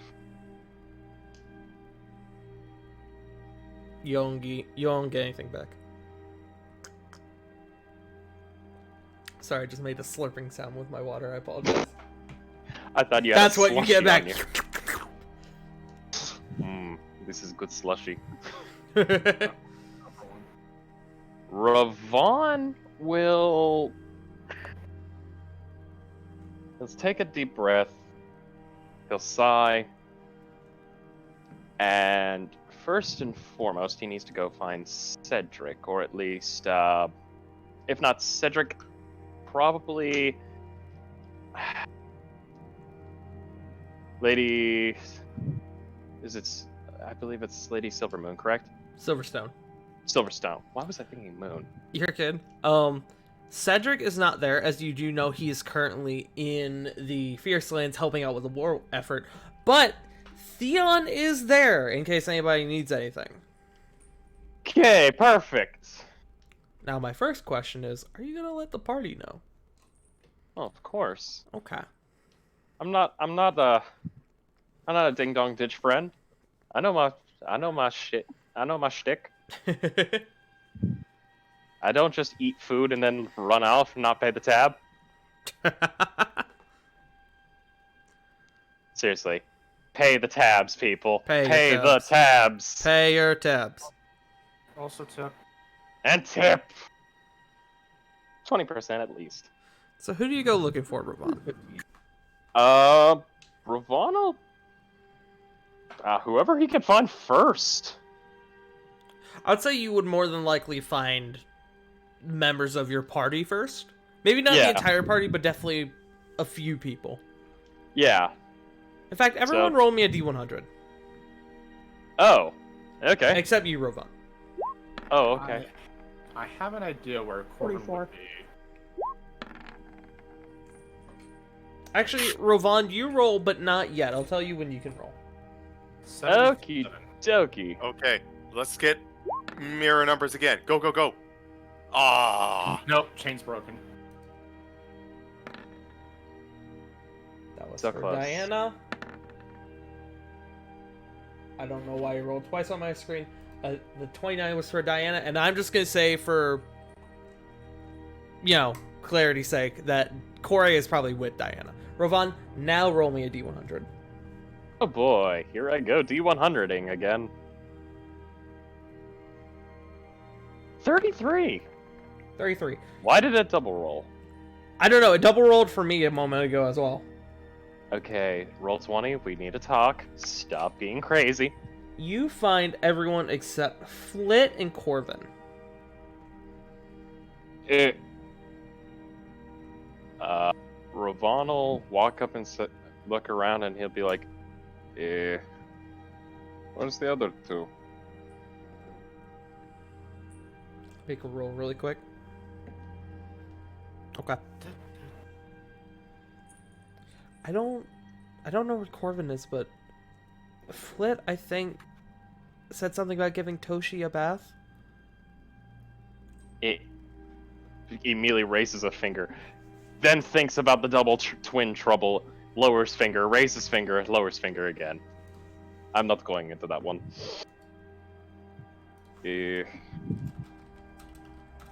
And then Ravon will be like, oh, no, I remember. I have some news. Is everything alright? Depends. I am being summoned back home by my family. What's going on?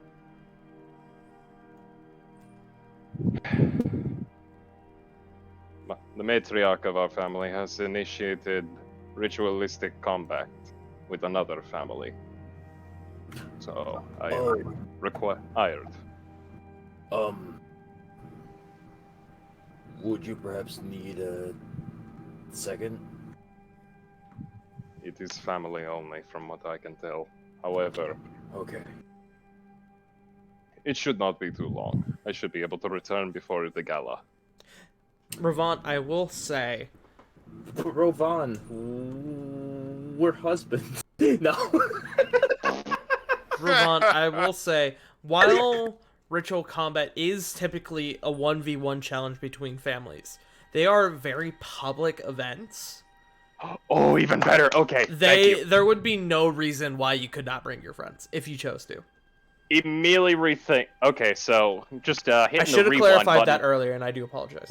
Oh, you're fine. Hitting the universal rewind button on the VCR. That is the game. Retcon. Actually, hold on. What the hell am I talking about? You guys can finally meet my family and see my ancestral home. Come, let us go. Oh, and as he immediately walks out the door, he immediately backtracks, walks in. He's like, "Oh, bring snacks as well. It is a, how do you say, long trip." Flit, how would you say a bath with Toshi would go?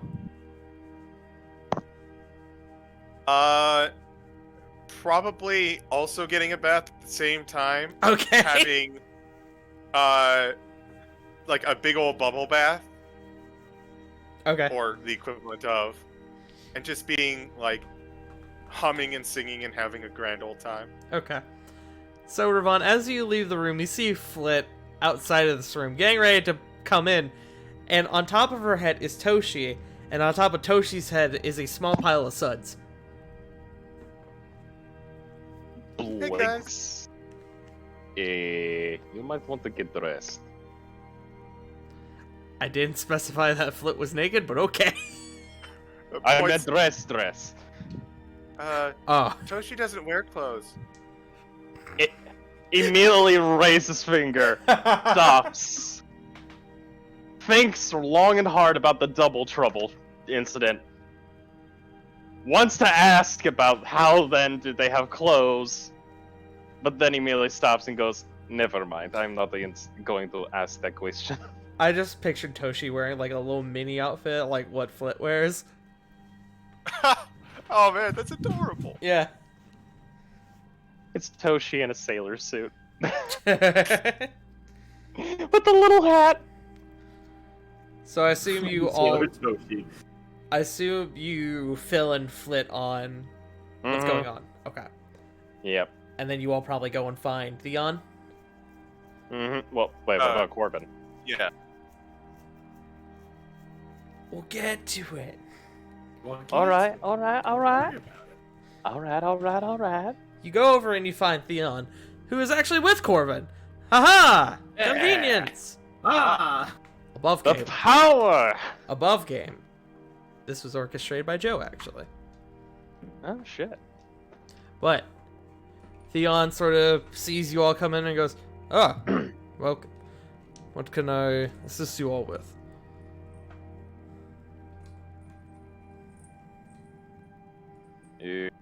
Theon, apologies, but I am being summoned by my family. I am needed to participate within a event. You wouldn't happen to have any way to get there quickly, would you? He looks at you dead in the eye and he goes, "No." And then he just slowly reaches for his staff. Can I insight if that was sarcasm? With advantage. Thank you. I am not a smart man, but am I wise? Love is. What is Slav? We'll find out. Babushka, don't hurt me. Don't hurt me. Not more. Okay, so insight. Yeet! 15! 15. He's fucking with you. He's fucking with you because he knows that you know that he has teleported you guys places before. So he knows that I know that he knows that I know. Yes. And He's just fucking with you. see, I love this game so goddamn much. Alrighty. Is there anything? Hold on. Do I have everything? Immediately reaches into his friggin' backpack, pulls out every weapon that he has. Let us see. Babushka. Oh shit, it's on fire. Babushka again. Then just immediately disignites it. Hold on one second. Alright, yeah, everything. Wonderful. Do you have a item from home?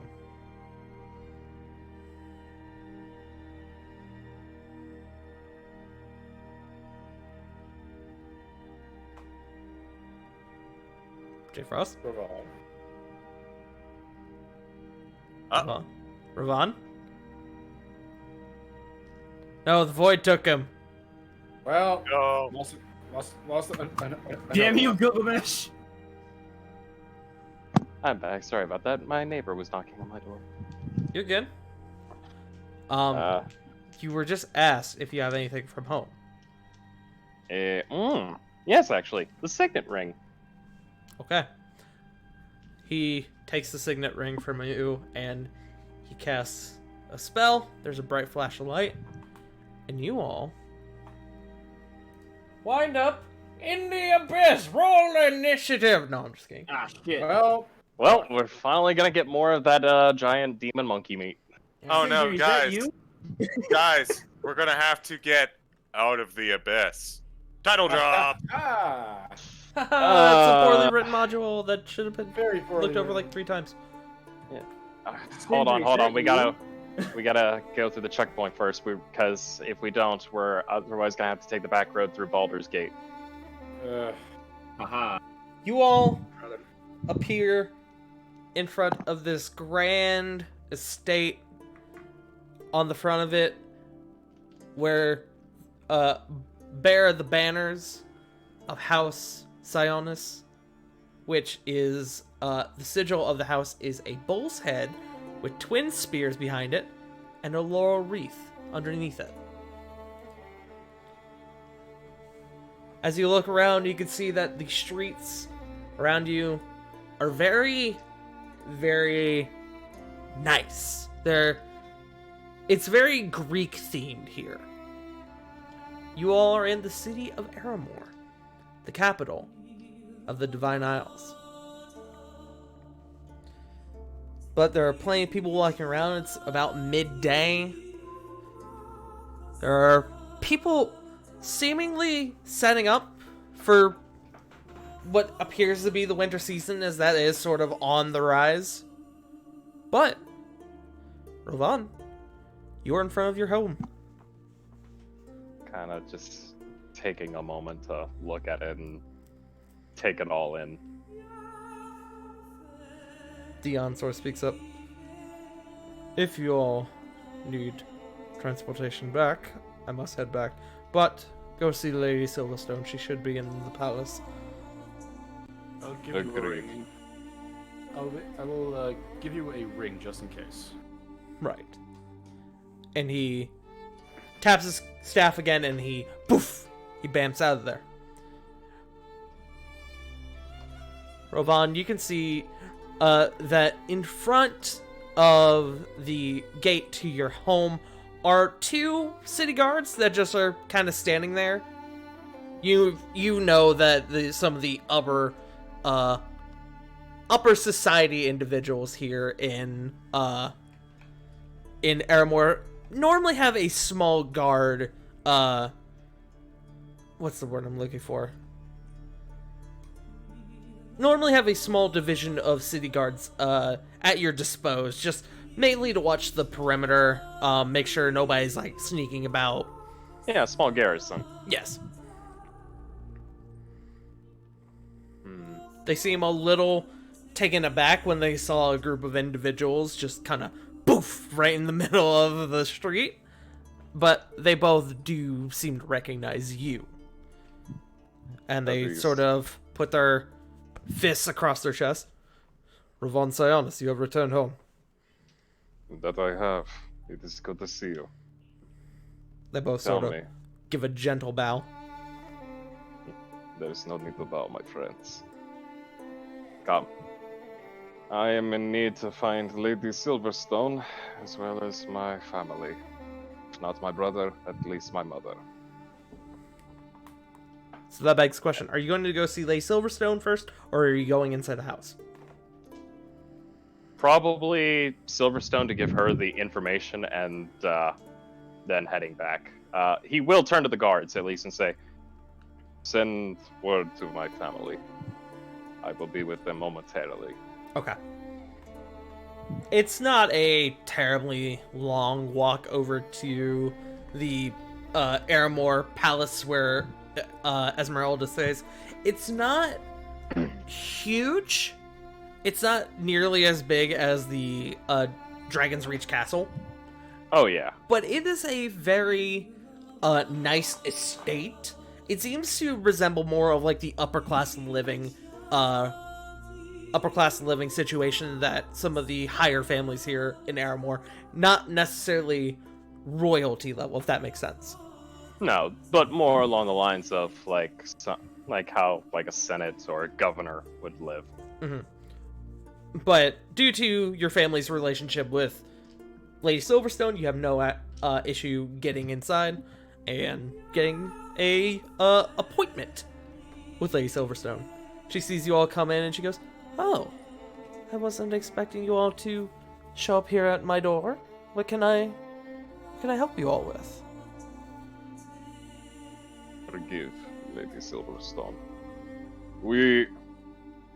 I have been summoned by my family to partake within ritualistic combats. However, I at least wanted to make our presence known to you, so that way no incidents would occur. Right, I heard that there was something going on amidst the family. My apologies, I've had business after business today. I haven't been able to look too much into it, but if you are taking part in ritual combat, then perhaps we will see each other again during that little excursion. Thank you very much. Of course. Do take some time to rest up. All work and no play, well, there is, how you say, make us dull children. She sort of chuckles. I don't think I've heard that expression, but I will keep it in mind. There. Emily bows, looks to his friends and says, "Come. It's time to meet the family." Good. Maybe I can actually send them messages this time. Just be on best behavior. Mother is, well, there is a reason she is known as a holy terror. I know. And you don't think I am always on my best behavior? Prick. Flashbacks to Jericho's own mom. Spicy. You all head on back over to House Sionis, and you all head inside, and the house is very nice. It is definitely definitely structured in the way that fits a very upper class family, the upper class that you know that Rovan certainly is. There are giant marble columns, nice tile floors. As you all sort of enter the house, you all hear big footsteps coming down the stairs. The big, the giant, wooden staircase in front of you. And you all see, well, I'll actually let Rovan explain. Rovan, describe Typhus for us. Oh boy, Typhus. Typhus, love, big brother, my brewski. You would see a much even bigger Goliath, decked out in not just normalized, but more plated hoplite armor, with a much finer cloak, at least some decorum put upon his armored pieces, walking with well-crafted ord at his side. In fact, you would note, in fact, the one biggest thing about him to take away, other than being on a taller height than a little bit stockier build, would probably be the fact that he has some he has a tattoo of wording on the back of his head. Conquesta. Or conquest. Now, I will make one addendum to this. And Rovan, this actually takes you a bit by surprise as well. You see that Typhus is not actually wearing his armor. He does have his sword at his side, but he actually seems to be wearing, like, professional clothing. Like, he almost looks like a diplomat in his current attire. That... Ravan will... Oh, well then Ravan's gonna go a little wide-eyed and go, Brother, where is your armor? Ravan, it is good to see you, my brother. And he comes up and he claps your hand, he claps your arm, and he pulls you in for this big old, like, brother-to-brother hug. Oh! Do I need to roll anything to prevent spine breaking? No. Oh, thank God. He's big. He goes, I apologize for the decorum you see in front of you. I hate wearing these. And you see he sort of fiddles with his collar a bit. These robes. I'd rather be in my own armor, but unfortunately, this is what the Hussars currently requires. What? Forgive me, brother, but I mean, to see you dressed in a Senate look, it is... Forgive me, but it's jarring. It is. Normally, the role is kept for father. Right. You and I have much to talk about. Come. Your friends are welcome, of course. Yes. Oh, which reminds me, friends, my brother, Typhus. This is my friends, and he'll immediately just like point each and every one out. Corbin. He comes over to each and every one of you and gives you this like near hand-shattering handshake. Everyone except Jericho, this is a big dude. The handshake is not hand-shattering, but it is one hell of a handshake. It's easily the strongest handshake you've ever had. I like this guy. First step of being a good politician: firm handshake. Indeed. I don't know why, but I'm just getting the visual image of Sarah doing that like cartoon cat thing where she kind of jumps in the air and her fur puffs out. Oh yeah. Leans in. That one is a little jumpy. So, the moment that Typhus comes over towards Corbin, he's just kind of looking up, going, "My God, they're growing big out here." Indeed, the biggest. And you all looking at Typhus can, like, you know it's Rovan's brother, but it's like visible, their relationship. Their brother to brother, like that blood bond that they have. Like, are we talking like a very distinct jawline, or they look like carbon copies of each other? They almost purely carbon copies of each other. Rovan looks like the mini-me to Typhus. How is that? Which is hard to say, because Rovan is the biggest person in your party. Oh, fuck, I was drinking soda. God damn it, Dart. Ow. Oh.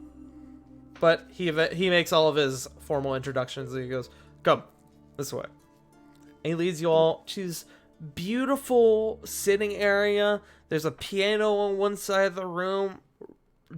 This like beautiful crimson red carpet with a gold trim on the outside of it. These lovely, luscious red chairs. Whole fireplace going. Plenty of books, bookshelves in here. And he sort of, you can see that there's like a little like tea tray out with enough cups for everyone. And he goes, "I don't drink tea, but please help yourself." And he goes over and he takes a seat for himself. I'm just gonna change the music just because we've had this going for a little bit. Let's see. Let's go with this one. But as you all sort of begins sitting down, he looks to you, Rovan, and he goes, "So, I'm sure you're aware that that father hasn't returned home since his last mission." I am concerned upon that, but it is father, and comparatively against us, I pity whatever entity ever has to challenge him. Right. As do I. You and I are both worried. He's never been away this long, not without word. Agreed. It's affecting Mother the hardest. That is more concerning. She stays in her room most days now. She hardly eats. Because of that, I had to actually take the step up as temporary head of the family. Well, you are the firstborn. All responsibility does lie upon you. Right. Which is why it pains me to say that I cannot take part of this ritual combat. And you can see he's practically grinding his teeth as he says that. But that is why you come in. You... What's up? Oh, I was wanting to insight that teeth grinding, because Yes. that's... Go right on ahead. I'll give you advantage as well, because it is your brother. Yeah, because that's worrisome. Well, I actually think I want a different song. What do I want? Tell us what you want, Oh, what you I'll go really, with really this. want.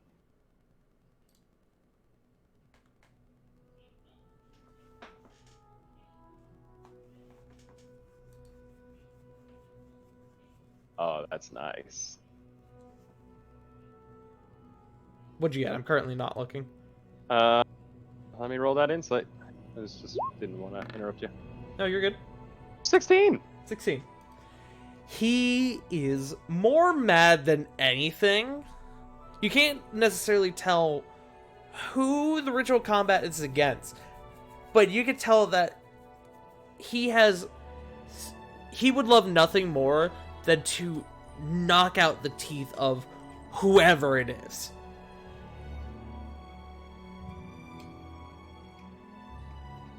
Brother, if you do not mind, what is going on?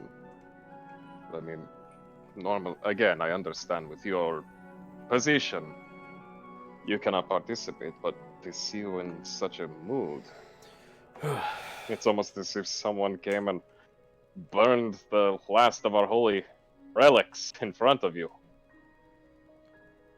Well, you see, brother, Hellenesta. And as he says those words, almost on cue, you all hear from the doorway another voice. Brother? Rovan, describe Hellenesta for us. Oh boy. Hellenesta. It's definitely smaller than Ravon. Yes. Still of decent height. Probably maybe like 5'8", 5'9". Likely taller than still a good number of people in the party. Yeah. A good build. Athletic, definitely. Long, dark hair. And similar eyes. Definitely a lot more petite on the face. And would carry Conquesta tattoo on her right arm.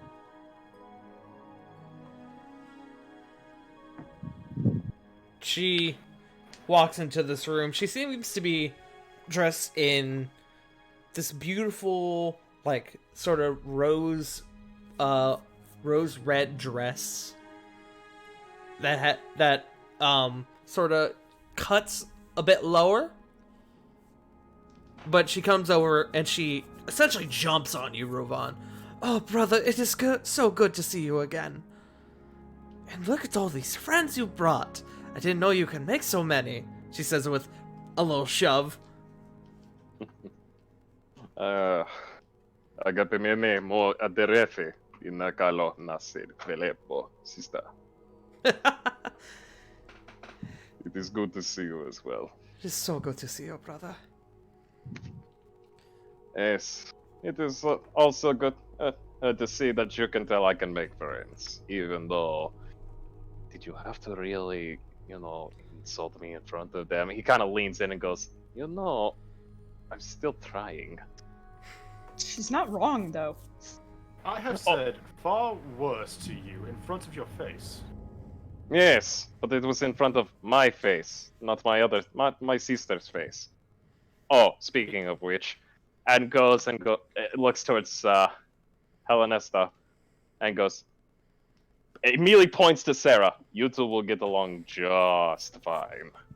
Hellenesta sort of looks over to you, Sarah, and gives you a small wave. Hi. Hi. That dress is lovely. Oh, thank you. Thank you so much. It's, And as she begins to talk, you can see a small, not real frown sort of comes across her face, but an expression that doesn't really express joy sort of crawls across her face. It's, I wish it were under better circumstances. At this point, Corey just kind of puts his hand up and goes, Alright, I'm gonna be the one who asks. Who's taking part in this ritualistic combat? Who's the one fighting for what? Yes, so, as I was saying, Typhus continues. Brother, you know Hellenesta has been looking for a suitable, suitor. Puts hand up to face, pinching bridge of nose, and goes,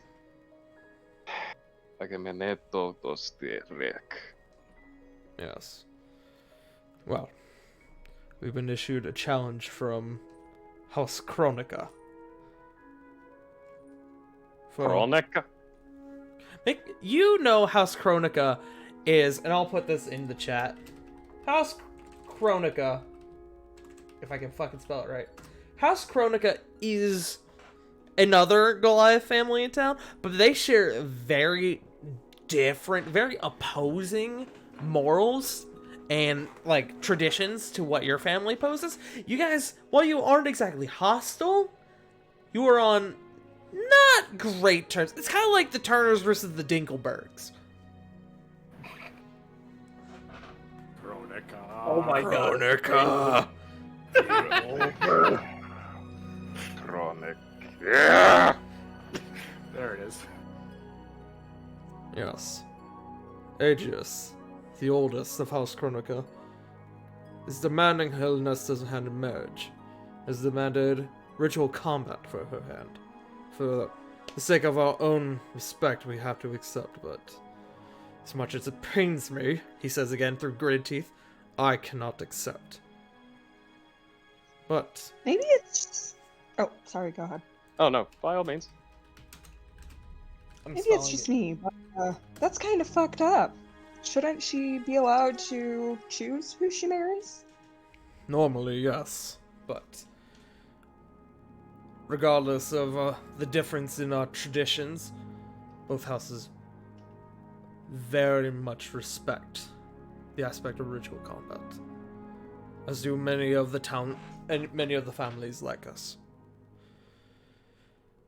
But, brother, you are to be this family's eklektos and represent our family in this combat. And I trust that you will no doubt be able to defeat Aegeus.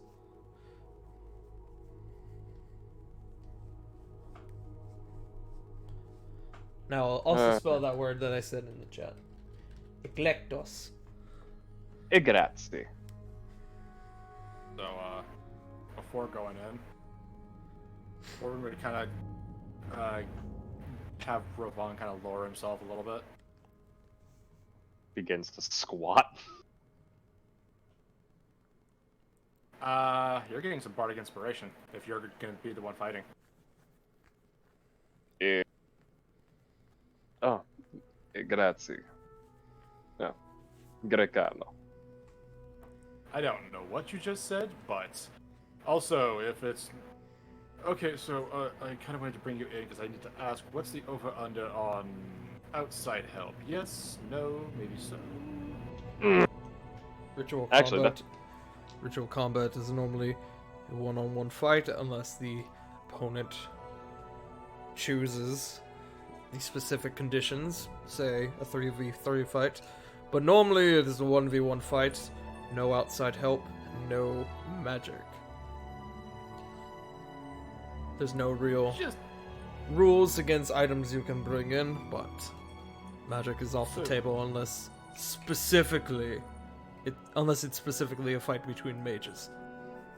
so then mostly to keep my eye out, shifty eyes, because I have a little thing to counter spells. Is there a way to tell if a spell goes off? Well, normally there are verbal or somatic components, even in the off-chance material. The Kinda DM just said, face smiling. Face palms. I didn't know if they had like some sort of like radar or something. I get what you mean. If that is the case, how deep into the challenge are we going here? Especially considering our nature of combat. As Ravon kind of waves his hand a little bit and produces the little magical sprinkles. As far as I know, it's a fight until one side either surrenders or is knocked unconscious. This is not a fight to the death. Okay. Well, that at least avoids a diplomatic incident. Right. But Alright. for our family's sake, we needed someone with familial blood. You're the only one who currently fits that mold. I mean, Hellenista could technically take it on, but I think it would be cheating to send a stronger opponent against them. Kind of Yes, gives a but grin. Hellenesta sort of crosses her arms in kind of like the hell yeah sort of like attitude. But Typhus also goes, yes, but also she is the aspect of what the fight is over, so she literally cannot participate. I swear if it were not Aw. for the old laws. She can't fight for her own hand in marriage? Oh, How brother, lame. don't get me started with the old laws again. He immediately looks and goes, oh, that's right, shit, I forgot. You were Alright, before we trigger a 3-hour debate just like we had during our upbringing, is there anything I can do to at least prepare for the fight? Well, Should I knowing at least consult Mother? Aegeus's attitude, he'll probably show up here in a few minutes, declaring to meet his opponent. He's done that for the past couple days now. Of course he would. What did you say, Sarah? Nothing. Okay. But if there are any Ravon? questions you have for me, you are more than welcome to ask. Ravon will actually look Typhus in the eye and and actually change the language to giant. Okay. Would it be wise for me to consult Mother? I know with her status as matriarch and with her upbringing, maybe she could divine at least something. He looks to you and in giant he says, consult? Probably not, but it would do her some good for her to see you while you're here. Nods. And then Giant just replies back, wholeheartedly agreed and understand. Ravon, as you two are talking, you hear another set of footsteps sort of enter the room, and you all see another tall Goliath man. Ravon, describe Antony for the party. Boy! Antony! How do I start with him? Antony is a human male. Oh, that's right. He's Oh. human. I apologize. I forgot he was human and not Goliath. It's fine. Hey, man. Like I He was the said, doctor. I made it where if you wanted to interject, you can go ahead. You're the DM. You're God here. Nah, it's alright. Oh, come on. Nah, he's human. Get over Fine. it. I'll bully you tomorrow with subs and cookies. How fucking dare you? That's my job to bully him tomorrow. We'll bully him together. But describe Did you Antony. keep me cookies? Antony, young, at least later 20s. Definitely good looking. We're talking 9.5 out of 10. The only way he could become a true 10 out of 10 is if his skin was literally made of bronze. Wavy, dark hair, blue eyes like the sky, pretty solid white teeth. He kind of looks like Aragorn, from Lord of the Rings. Now that we've actually like properly talked about it, Ah, yes. Or- that was fun. based on the description we had, a bit of a younger Aragorn. I'm not gonna lie. I was thinking of blonde Legolas. I mean, A long Legolas. Yeah, blonde Legolas. but God. he sort of enters the room and he goes, "Doesn't matter what Aegis throws at this one. This one will definitely put him in his place." I expect nothing more to hear from my best friend. Immediately claps Antony's. He And- meets you halfway and gives you a big old clap on the arm. It's good to see you again, Ravon. This is to you. It's been how's far it too been? long. Jericho is kind of a saddened. Oh! You could just call that. Oh! Anthony's best friend. Oh, Oh no! Hide the tears, hide the tears. The brother has become the uncle now. Yeah, you gotta choose now, Jay.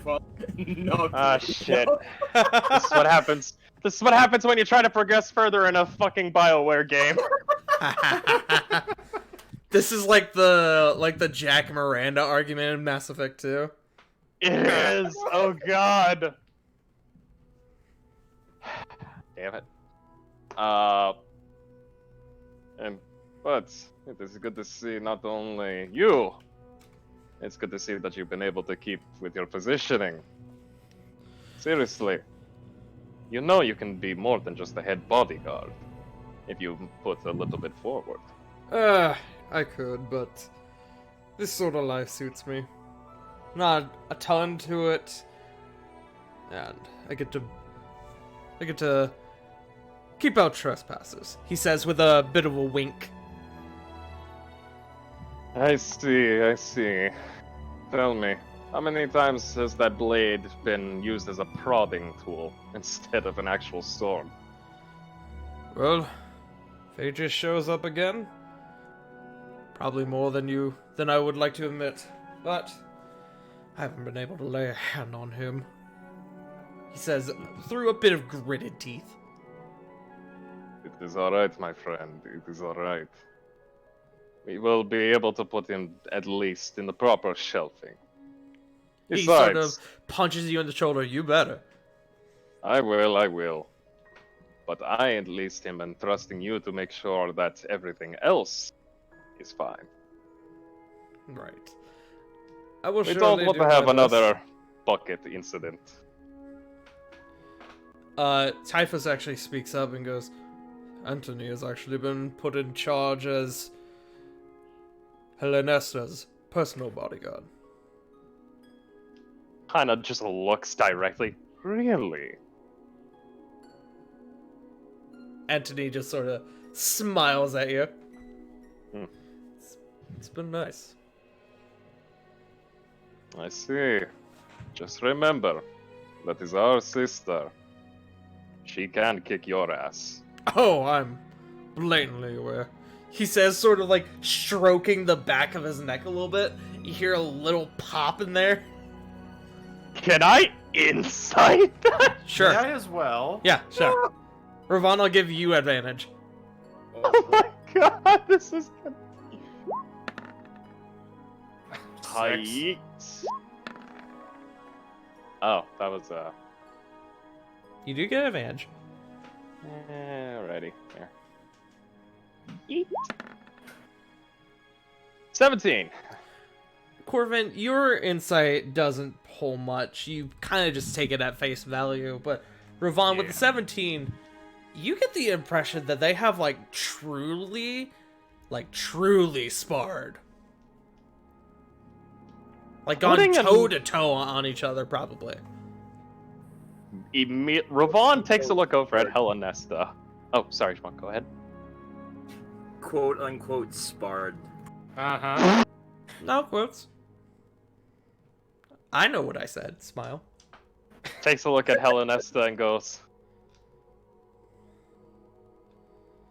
when this is all said and done, you and I are going to have a very long sparring session.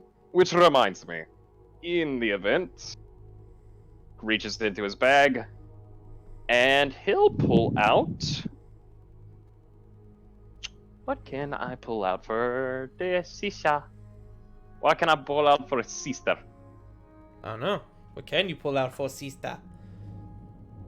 You did save some of that mystery meat. I did. Pulls out the mystery meat and pulls out the Trident of Fish command. Okay.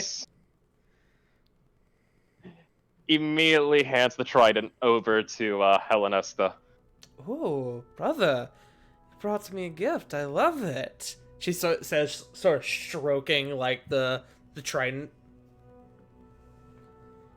It is a magical weapon. Allows you to command fish if you have the strong enough will. Poseidon. Yes, like the Lord of the Ocean himself. Oh, and the brother immediately hands the box of mystery meat. He sort of takes it. He sort of opens it up. Ah, this gorgeous looking meat. It is. Honestly, it's quite divine. I see. I will definitely be eating this later. Glad to hear. Now come. I must at least say hi to Mother before I go and, well, put the dog outside. As you all begin to sort of shuffle out of this room, you all get to about the lobby area, and you hear Ravon. Actually, pretty much all of you hear what sounds like a crackle of thunder outside, which was odd to you because it was a very sunny day when you got here, and you all hear a voice, Sionis! I'm not going to actually shout because I don't want to, but Sionis! Come! Face me! He slowly, stone grinding, turns to look. Typhus goes, see, it would seem that he is here again. Just go greet the neighbors.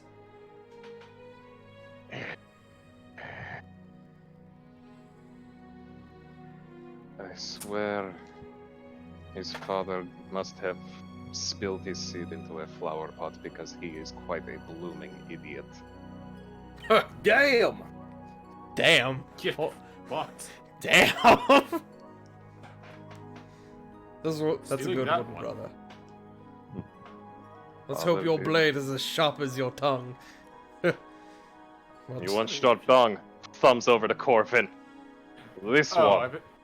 I've been compiling something for Mr. Kronika here for the last 10 minutes. I like you. But let's go see what he wants. And you both walk outside, or you all sort of begin to shuffle outside. Hellenesta and Antony sort of stay inside because they know what's currently going on.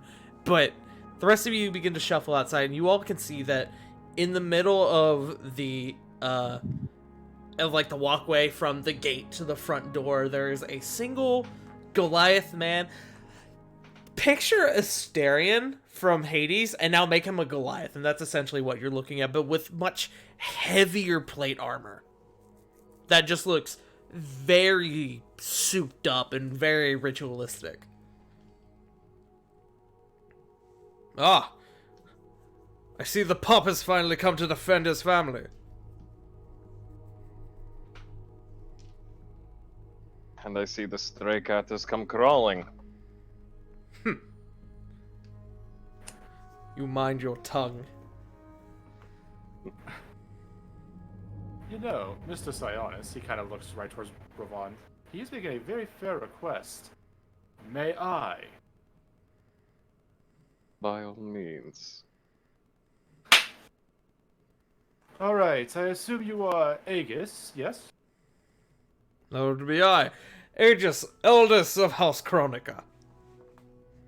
You can see at his side is what appears to be a small handle with a ball at the end of it. And on his other arm is this grand shield. Eldest? You look like a 12-year-old playing warrior. I'm here And you to- look like an infant. 1, 2, 3. Eyes on me, because issuing a challenge to Ravon Sionis, the mountain, the monsters, the slayer of monsters twice your size, has got to be the worst possible thing you could have done today. But here you are, wasting House Sionis' time. No matter how far you go, no matter how many accolades you will achieve, today is going to linger into your mind as the biggest failure of your life, because you are going one-on-one with a member of the Vanahir Guard, defenders heeding the call. So come meet your demise. He sort of looks at... He doesn't break eye contact with you for a moment, Corbin. And he sort of looks at the rest of the group and he goes, wasn't aware that you would have your cronies fill in your place for this combat, Ravon.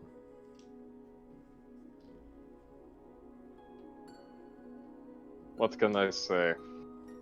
You need to earn your ability to insult a member of the house.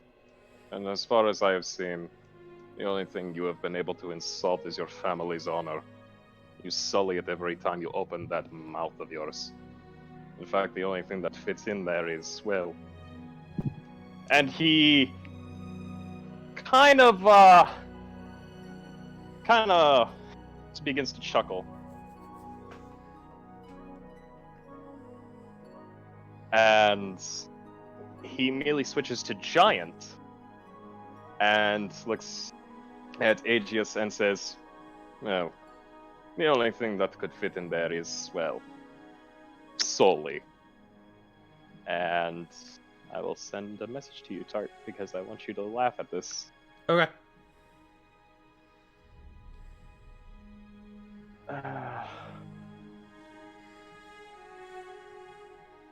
Now, do you want me to read it? I don't think it would be appropriate, Okay. but I shall not then.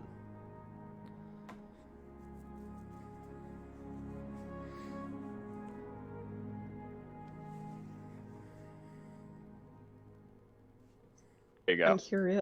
Appropriate because of little ears or appropriate because of Twitch? Yes. Yes.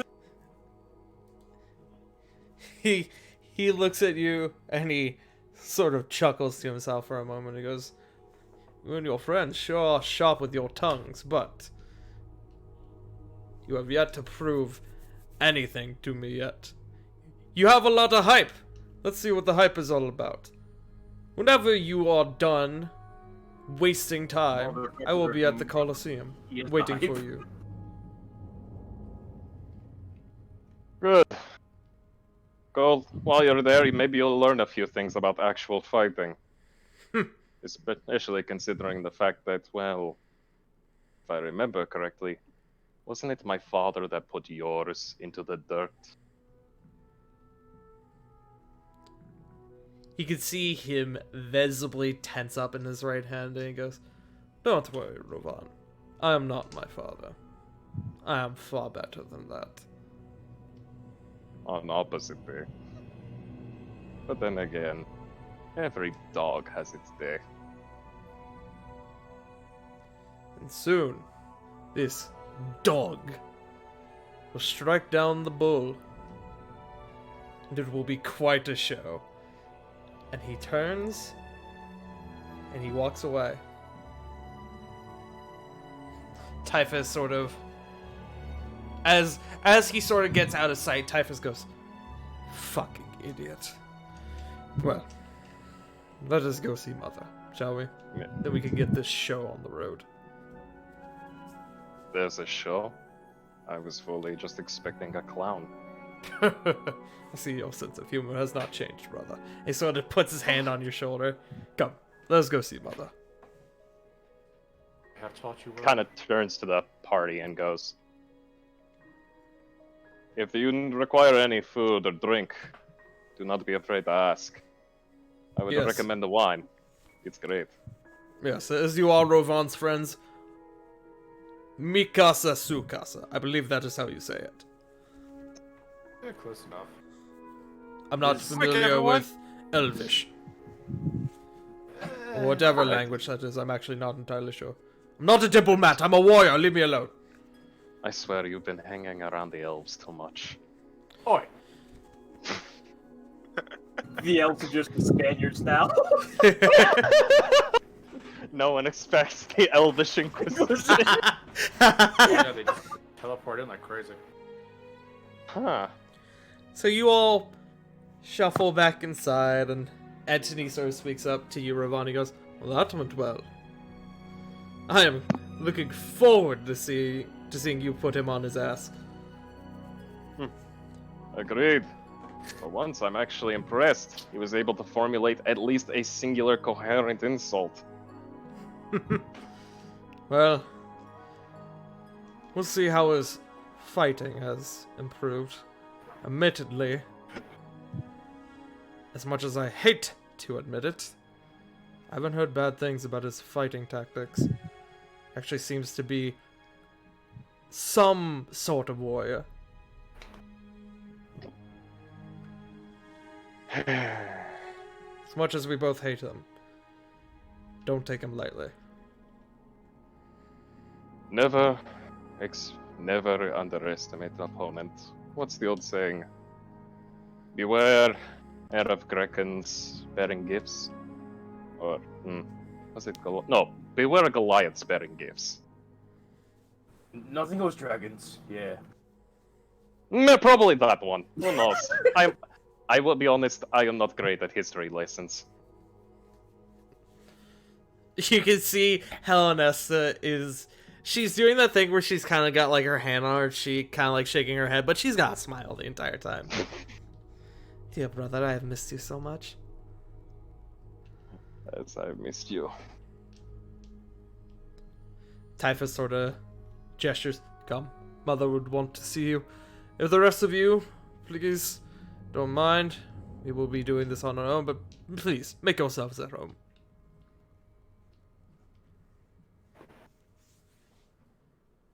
I have to know. Is there any cheese in this household at all? Do you ask question! Do you ask in character? I'm curious. Do you guys have any cheese at all?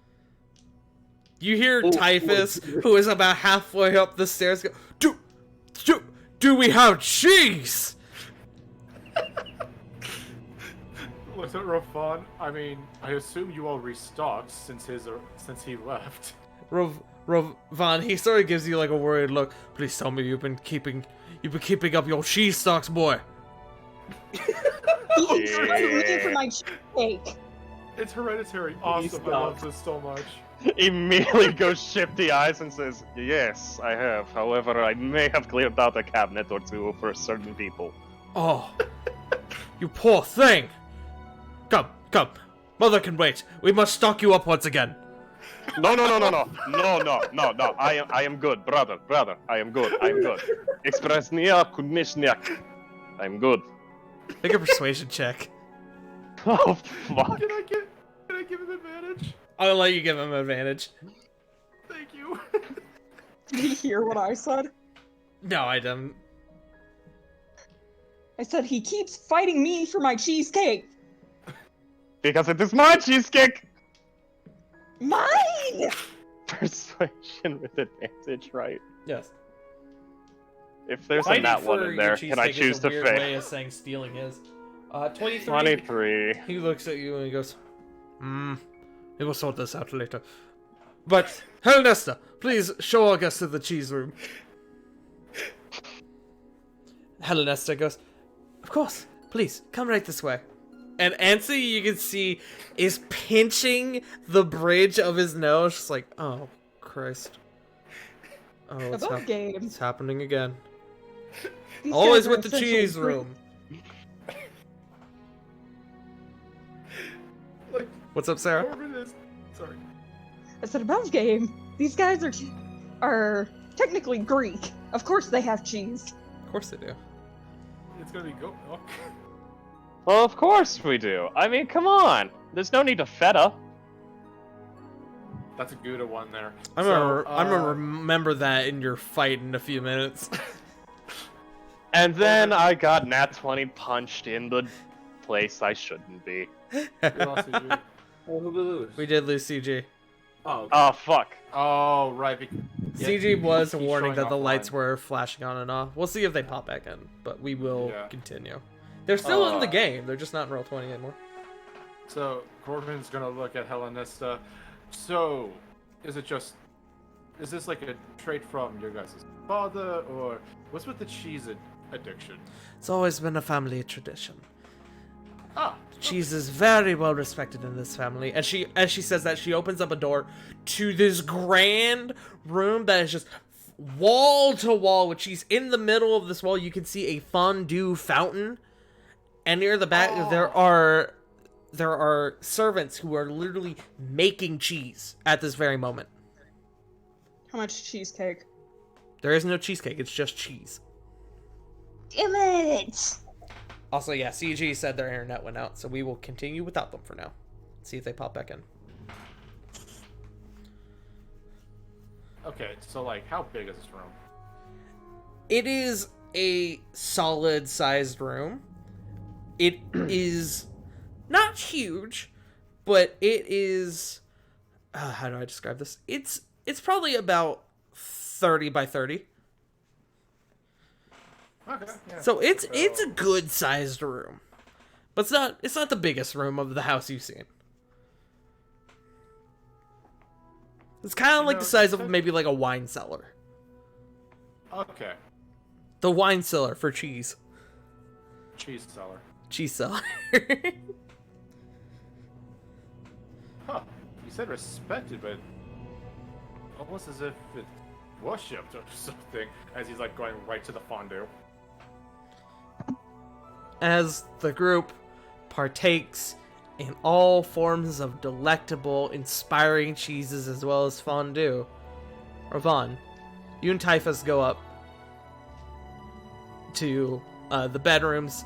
You end up passing by your room at one point. You probably look in there just to see how things are. Still a mess. Still a mess. I It looks really like need to nothing clean has up. moved. It looks like it's been cleaned, but nothing has moved. And then Immediately, he just looks and looks at Typhus and goes, "I really hope they didn't find those tablets in there." he sort of gives you a quizzical look. I don't know what you're referring to, so I assume they didn't. Oh, thank goodness. The last thing I need to have them hear is that I like romantic poetry. It does run in the family. He says, almost embarrassed. Mother Immediately freaking- eyes him and goes, You both walk over to your parents' bedroom, and Typhus knocks on the door. Mother, there's a guest to see you. And you hear your mother, come in, Typhus. Typhus opens the door, and you can see your mother sort of sitting on a chair by one of the tall windows, just kind of watching out.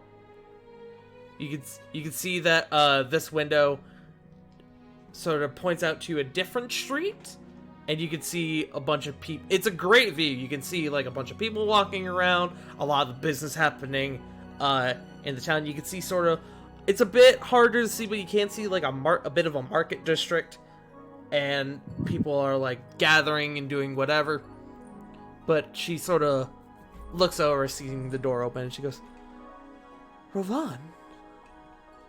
She begins taking off to helm. She begins to Mother. slowly stand up. Mother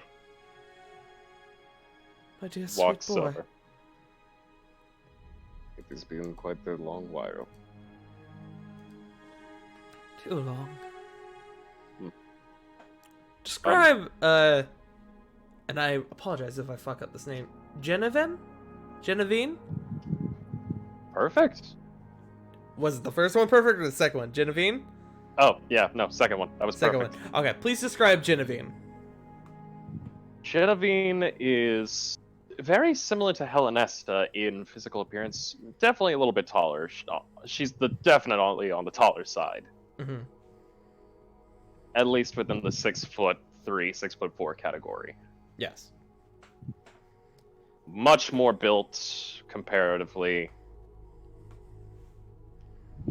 There's the elegant robes around her, as well as bits and pieces of some reliquary jewelry upon her, especially a necklace that happens to have the symbol of Atlas.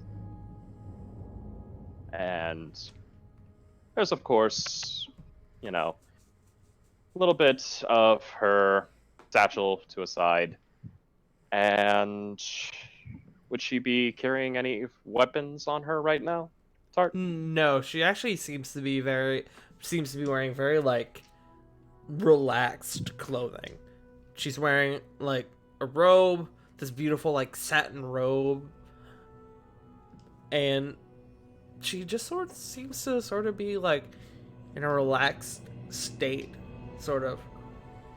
But you can see it's not like, even with your low passive perception, you can see that the wear is beginning to get to her. She has a bit of bags under her eyes, as if she's been up for a long time. Really need to get rest. As he kind of pulls her in for a hug. You worry yourself too know. much, you'll eventually fade away into a shade. Also, welcome back, CJ. Hi, CG. Missed you. CG, talk again real quick. Whoa, I am here. I'm saying Okay. the thing. You spoke and it like cut out immediately, and I was like, oh. That was the scary part. Yeah. Yeah, it was kind of scary. But she goes, yes, there have been long nights. I am becoming increasingly worried about your father.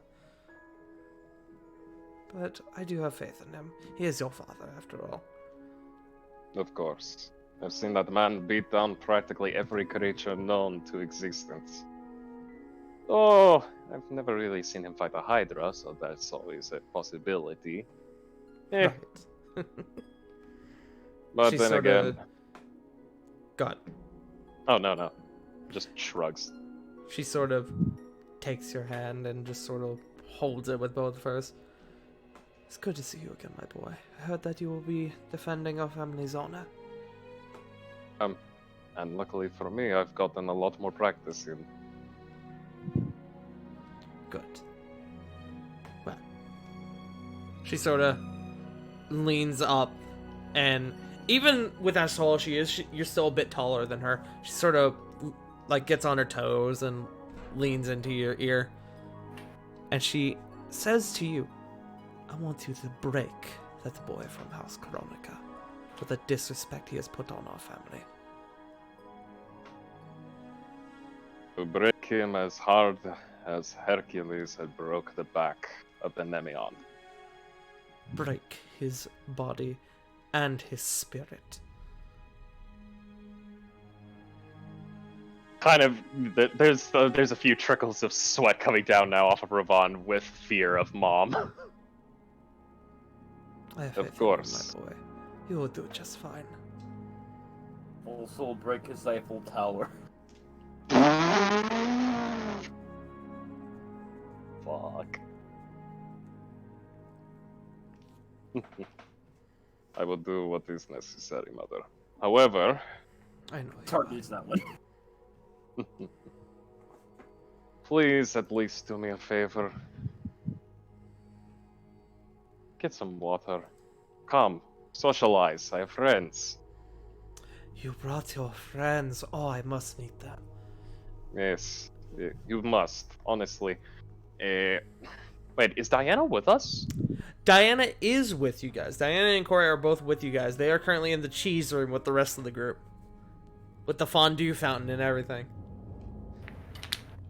Please, you must meet them. They are a very good cavalcade of friends of mine. One of them is he's sweet like giant scaled draconic baby bear. One is small but feisty. One sings. One is ill, and it just goes on and on. And plus, you must meet the future, well, high priestess of the Echodea. She sort of gives you a look. Hi, priest. Oh, you're friends with that, LeBlanc woman, yes.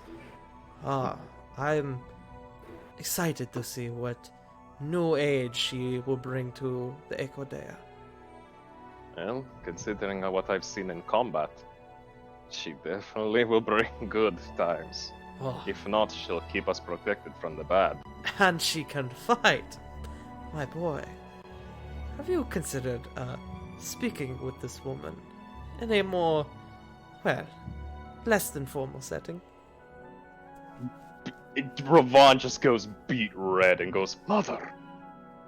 There's another one that has her eye, and she's in the group. Ah, shame. Well, no matter. Besides, We'll find you someone. Someone who can suplex you, much like I did your father. Or not. I don't know. The choice is yours. well, I still have yet to attend the gala, and besides, I have the Althea Trevor to meet. As I told your father when we first met, I don't wish to look like men who be pretty. I wish to be like bad bitch who fight bear in the woods. Brother is engaged. Thank you, God. Katie, but Whoops. That is my bad. no, you're good. Normally, he fights bear in forest.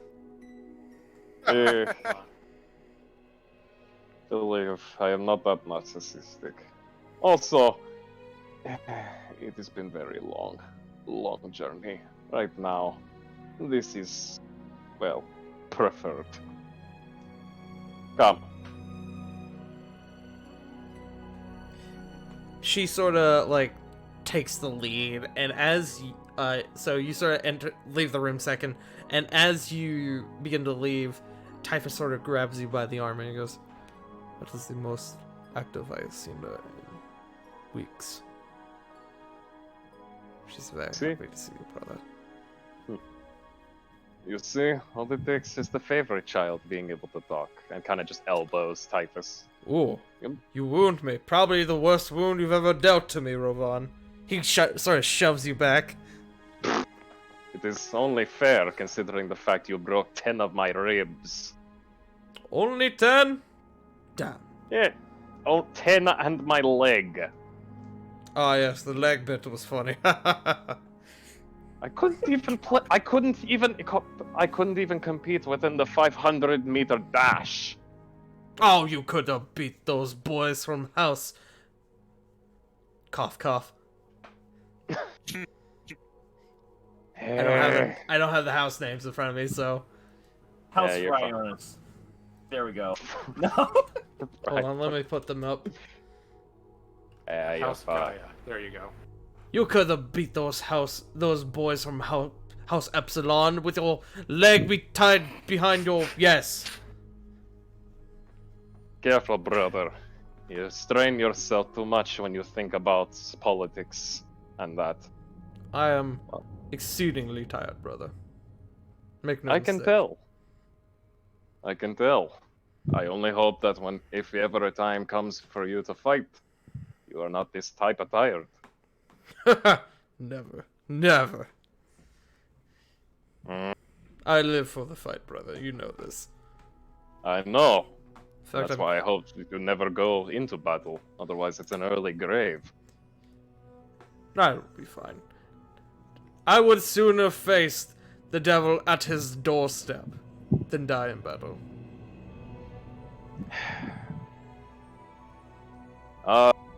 Alright. No need to set yourself up to be the next Achilles. Oof, you wound me. Oh, come on. He was an invincible warrior with only one weak spot. True. But that one weak spot was his undoing. And unlike him, brother, I have no weak spots. You know this. Kinda just looks and goes, eventually I'll figure it out. Father found out. It's only a matter of time before I do. We don't talk about that fight. He cheated. You know that. Keep saying that. You hear your Okay. mother speak up. Ha! Is that what you tell yourself? As you must love. My lovely darling. My sweet boys. It's good to have the family back together again. Yes. Now let us hurry before Mother decides to, enact some holy retribution against us for keeping her waiting. Oh, I'm already planning it. Merely proceeds to walk. You all sort of reconvene back in the cheese room. What percentage of cheese has been consumed? More than you expected, not as much as you would like. Well, credit where credit is due. You definitely can eat. Just don't drink milk afterwards. I learned that mistake quite early. You see that Corey has already done that, and she's sort of sitting on the floor holding her stomach. Oh no. Oh, my poor dear. She sort of comes... your mother comes over and goes, "You really must be more careful." And she casts a spell on Corey. And the complete feeling that Corey was going under fades away. Whoo boy. Mama's casting magic. I know better than to mess with Mama's magic. Mm-hmm. She sort of helps Corey up. Corey goes, "Thank you, Elder." Your mother goes, "Of course, anything for friends of my dear boy."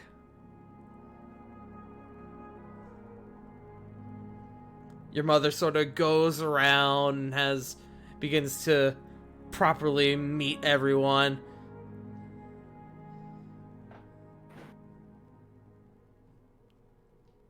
Gives everyone good old handshakes. Sort of a lot of you folks, she sort of compliments on your various eccentricities. Rovan, she compliments your hair. Jericho, she compliments your build and being able to square up with her boy. Thank you, ma'am. He is quite the challenge. That he better be. Comes over and compliments your scales, Flit. It could be both. I mean, yeah. Skills. Scale skills. Scales. I get that a lot. And you all spend a good little bit of time, sort of chatting, learning more about Rovan's family. And then Typhus eventually speaks up. Brother, I believe it is time to get this show on the road. I know. I'm not looking forward to it. Not either. I'd rather do literally anything else. Well, I would rather be down there in your place, but we can't all be as lucky as you. Fucking sorry about that. You're good. You're good. That was funny. But the arena calls. Yes, let us go. You all make your way through the city. And you can see that as the Sionis family is on the move, more and more people begin to sort of crowd and begin to sort of follow all the way to the arena. A lot of them cheering because, like I said, ritual combat here is kind of a big deal. Eventually, you all see a small, sort of square arena area. It's not really an arena, more of like a courtyard area, but you do see there are places to sit. And you can see that there is a courtyard, like a square, sort of arena space that's about 50 by 50 long for, the combat to take place. You can see that in this sort of elevated, like, palanquin sort of area is Lady Silverstone, who sort of sees you all down in the seating area, sort of waves at you all. And Rovan, your brother, sort of escorts you to one corner, and the other you can see Aegis is sort of talking with his father, and you can see that his father looks like he's recently been in a fight. You don't know what happened, but you can see that he has a very, like, evident, like cut across his face that still appears to be bleeding, actually. Kind of looks to Typhus. What happened with that? Rumor is his boy actually did that. It just did that. That's what I've heard. I must not take him lightly. Especially not if he was able to land such a grievous blow upon his own father. Right. But I do believe in you, brother. Your mother is sort of standing there too. She goes, I have faith in you, my boy. And remember what I told you.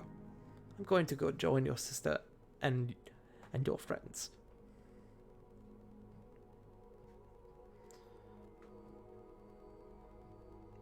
Aegis sort of calls over and goes, if we can go ahead and get this started. Lady Silverstone sort of speaks up. She goes, Typhus Sionis, who is your Eclectos to fight in your stead? Typhus steps forward and he goes, my brother, Rovan. Well, if you two are ready, we shall begin. And you, Rovan, you and Aegis take steps into the space. You both prepare to fight. I need you to roll me initiative. Oh boy. As well as one person in the party to roll me initiative as well. One person to roll initiative for the party itself. Oh. Who has the best modifier? I would assume you do. For initiative? Yeah. Mine is only 5. That's the best. Yeah. You have the highest dex of the group. Yeah. Oh, okay. Mine's +2, so yeah, yours is way better. Like mine's a I come in second out of 3. I guess I'm rolling then. Go for it. 21. Okay. Damn. All right. Roll for Yeet. Aegis. 18 for me. Ooh. Aegis with the nat 20 on initiative. Ah, shit. Fuck. Alright. Kinda hurt seeing that the 18 is the lowest number on initiative. Oof. Yep. Alright. Well. At the beginning of the fight, Aegis sort of takes the little handle and ball from his belt, and he goes, "Hope you're all ready. Hope you are as strong as your. Hope your blade is as sharp as your tongue, boy." Which is odd to you, Ravon, because that's the second time you've heard that today. Repetition does not suit you. It's quickly becoming the I don't have a comeback response. Oh, just be quiet and fight. And you watch as he goes to attack. First attack. Okay. Ravon, what is your AC without your shield? Without my actual shield? Yes. Or without my, whatchamacallit? Without your shield Shield of Faith. Ooh. That's 16. 16. Okay. That is a 20 on the die. Or not on the die, 20 total. That'll hit. Cutting words. Kind words? Okay, go for it. So Corbin's just gonna look at him going, "You call that a strike?" 4. 4. That still matches your AC, Ravon, That- without the shield. I thought you said it was a modified 20. It is a modified 20. Oh, right. Ravon without the shield is 16. 16. Yeah. So So he's it's still still hitting me right. hard. Wait, I thought his was 17. My shield, I have a shield that's +1. Oh, shit, okay. My bad. You can. You know the +1 shield is technically +3 altogether, right? Yeah. So what's 3 + 16? Okay, just making sure. Just making sure. You Yep. watch as he's standing about 15 feet from you, Ravon. You're thinking there's no way he can hit me from there. What's he doing? And he swings, and you watch the ball at the end of this handle fly out on a chain, and it begins to go off to your right side or off to your left side, and you're thinking, what the hell is he doing? And you watch as it curves in the air, and spikes pop out of the ball, and it goes, it like flies in an unrealistic manner, and comes around and hits you in the side behind your shield. That is going to be. Wait, behind my behind my shield? It like curves around your shield. Oh, I didn't know if I had the shield on me or not for this fight. I mean, if you don't have the shield, I mean. No. I have the shield on me. I always have it. I just didn't know if this was a special kind of weapon that could get behind it.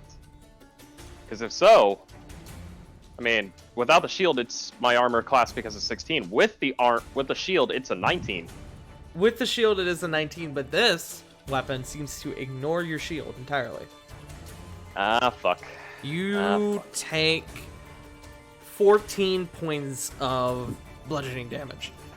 Oh! Stone's endurance on that one, then. Go for it. Alright, so that is, if I remember correctly, a d12 plus con. So 12. And as the plus- weapon hits you, you feel this like surge of energy sort of course through the impact point.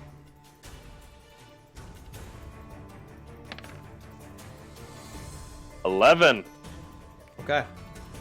So that goes down to 3 points of damage. And he looks at you and he goes, "Show me what House Sionis can do, Rovan." And he goes for the second attack. That is not going to hit. That is a 10. So he goes for the second attack, and you see it coming, and now that you know what the weapon does, you're able to properly get your shield in the way of it, and it just clatters off the shield. And with both attacks, as you see it, as the impact happens, you see him pull back on it, and the ball completely goes all the way back and back into back. God, I'm having a stroke, and connects back with the handle. That being said, it's now the party's turn. Party, if you wish to help Rovan in some way by either cheering him on or maybe attempting to fuck with Aegis in some way, this is the way to do it. Which is helpful, which is good, considering that you have a bard in your party. Yeah. But we can't cast magic. Hey, Tart. Rovan can't cast magic. Hey, Tart. Yes. Question. Would my rally ability count as magic? It would not. like that. Alright, good, because, hey there, Rovan.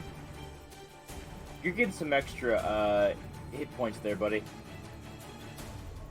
Oh. Grazie. Alright, roll your Not much. superiority dice, Jericho. Alright, and I'm going to say,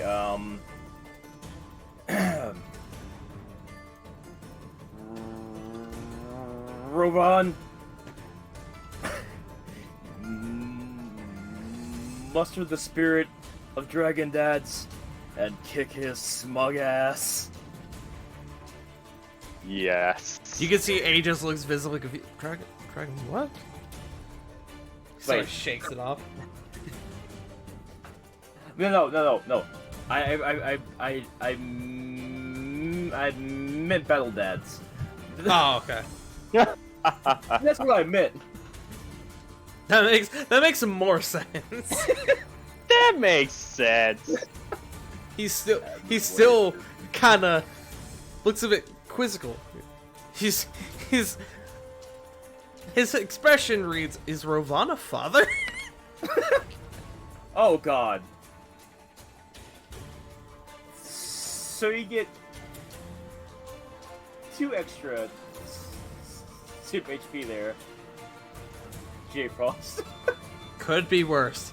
2 hit points Alright. is 2 hit points. Alright, so- I apologize. I rolled Hey, low. don't apologize. You're fine. You can on the next turn, Jericho, do it again if you want. It would just override his current 10 hit points and give him a new amount. Oh, right. Hey, 2 hit points can still make a difference. It can. I've been saved by 2 10 hit points before. not even bullshitting. Oh yeah. Sorry about that. You said Rovan couldn't cast magic, but we could. Well, I mean, provided you're stealthy enough. Smile.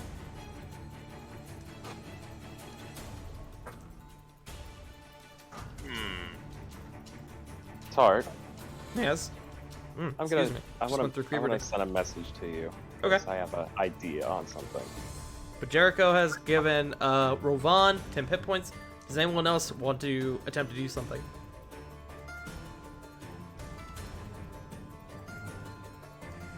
Corvin, I will tell you above game. It has been over 10 minutes since you gave him his last bardic inspiration. Has it? Shit, I thought we were gonna go right into the fight. Okay, so when I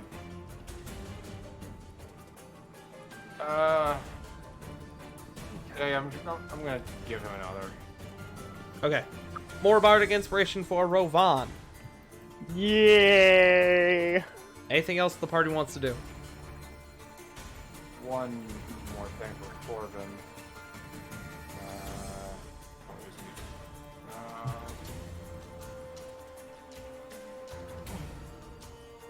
My god, if I looked like that, I think I jumped face first into a pit of acid. Or did you already?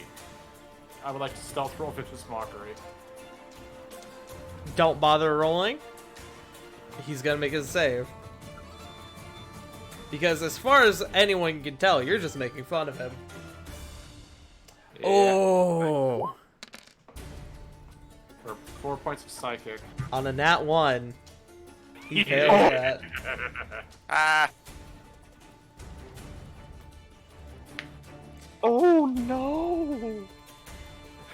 So 4 points of damage. You can see him tense up a little bit, Corbin. So, okay, I said that was going to be the last one. I would like to do one more thing. Okay. Get the crowd to just start chanting, Sion is gonna kill you. Okay, make a performance Sarah, check. can Sarah give advantage by using with him? I will. I'll allow it. 25, fish for the crit. Crits are us.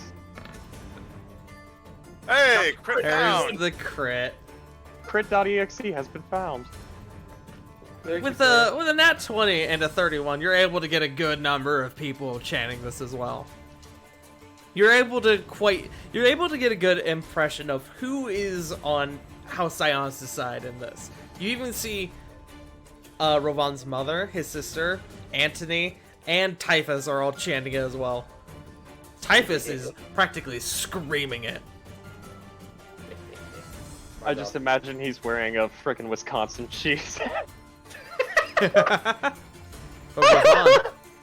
Ravon, it is now your turn. Sorry, unless the party had anything else. I apologize. Going once. Going twice. Alright, Ravon, you're to go.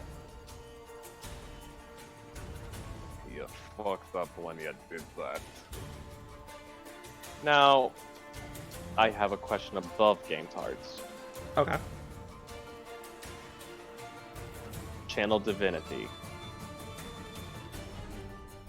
Is it magic in the sense that it would count as dishonorable? Pull up Channel Divinity for me really quick. Of course. More than happy to.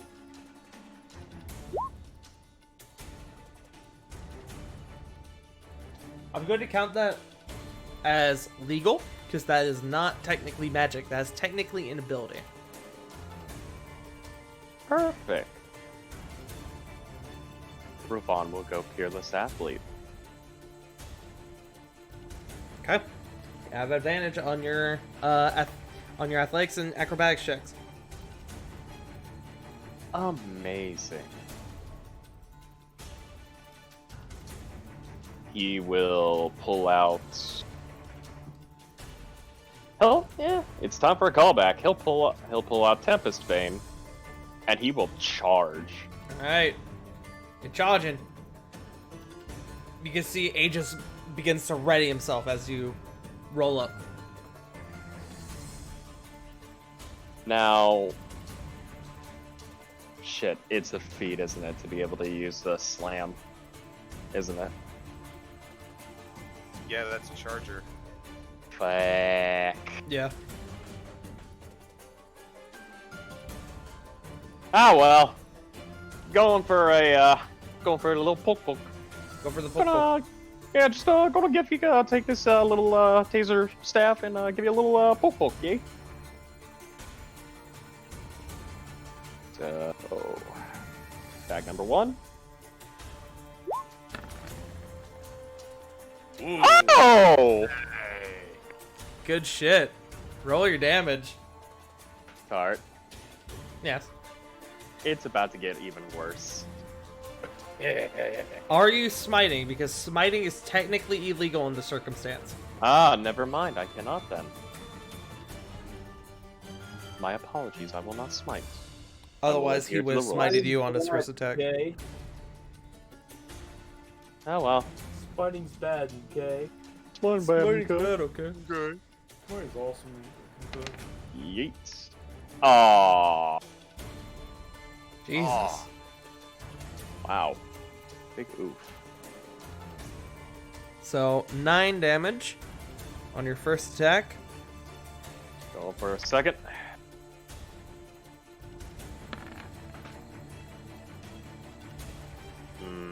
Don't forget, you do have Bardic Inspiration. Alrighty. And what is the inspiration? A D8?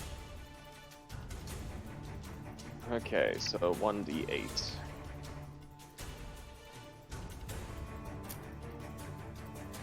Probably need like a 4. 6, or higher. Yeah, that's 15. 15? That does not hit. So you charge in and you leap and you go for the lunging strike, and he sort of doesn't expect it, and you get him right in the shoulder. He doesn't expect the leap, and then as you pull away and you try to get him again, he sees that second attack coming and he blocks your arm with the shield. Is that all you got? Yep. Alright. Is fucking Aegis's turn again. Oh boy. First attack. That is a 3 on the die. Yeesh. But because we are allowing Channel Divinity, he does have Guided Strike as a Conquest Paladin. I knew it. Oh no, I forgot. Conquest So- Paladins. Does a 21 hit? Yes, that definitely hits. Okay. Oh, he rolled low though. That is 10 points of damage. As he Okay. just uppercuts you straight on the chin. You see that the ball is still actually intact, like it's still connected to the handle. It's acting more as like a club at this point. Wait, Tart? Yes. You got hit with Vicious Mockery, disadvantage. That is a good point. Thank you for reminding me. That would be a 5 on the die, so the 3 still takes precedence, which still, with the plus 10 from Guided Strike, adds to 21. Fish for the nut one. Oh, sorry, 20. I know. No, actually, 22. Yeah.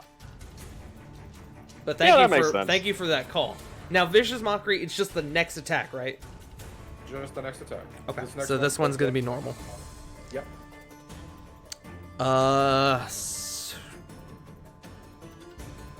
You said without the shield, 16, right? Without the shield, yes, but I have the shield on me, so it's a 19. If Okay. he can- Because you're this close, he can't use the ability of his weapon. So that does still take it into effect. So he actually on a 17 does not hit you. Because he in this instance can't get around your shield. That being said, he's then going to use his bonus action to make a shove attack, which his shield master feat. I need you to make me, I believe it's an athletics check. Let me double check.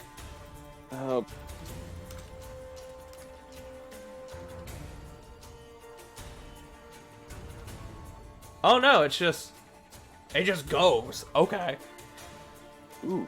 So you are shoved 5 feet away as he pushes you back with a shield. But that is going to be his turn. Party is now your turn. I would like to do something a bit unconventional. Okay. If I'm able to, Tart. Okay. Flit would like to give I did it again. Rovon inspiration. Oh. Specifically, her inspiration. Oh. I will allow this. Okay. CG figured out what the thing I was hinting at last week was. So I gave him inspiration for this session. But he's going to pass it on to you, J Frost. CG. In and out of game, I'm getting you a cake. I will approve this. Rovan, you have a free reroll. Oh, mama.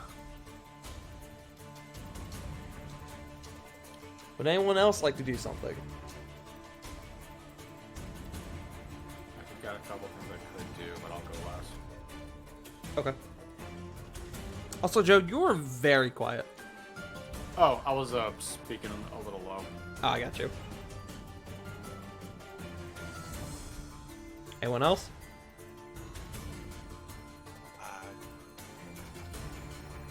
All right, Ravon, what are you doing? Or Corbin, what are you doing? Wow, I'm surprised about how bad that guy looks, because it looks like the only thing you've ever defeated was high expectations. Vicious mockery. As you say that, the crowd erupts in laughter because you have them chanting with you, and that is going to give him disadvantage on his save because there's a whole crowd of people laughing at him. Oh, but even with that, that's actually a 13 and a 12 on the die, so it's a what? A wisdom save? It would be a 13. Yeah, so 6 points of damage and disadvantage on his next attack. Nice. And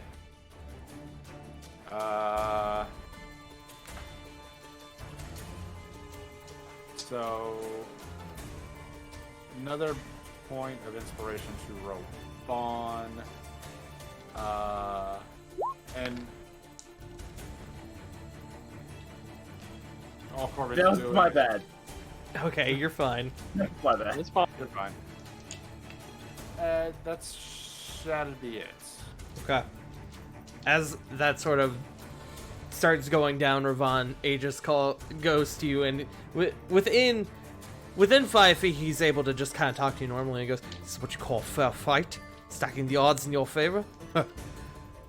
I think you and I are more in common than you like to believe." Uh-oh. Winks at him and says, "I'm not using magic. If you happen to be using it in any way, shape, or form, the gods will not look favorably upon you."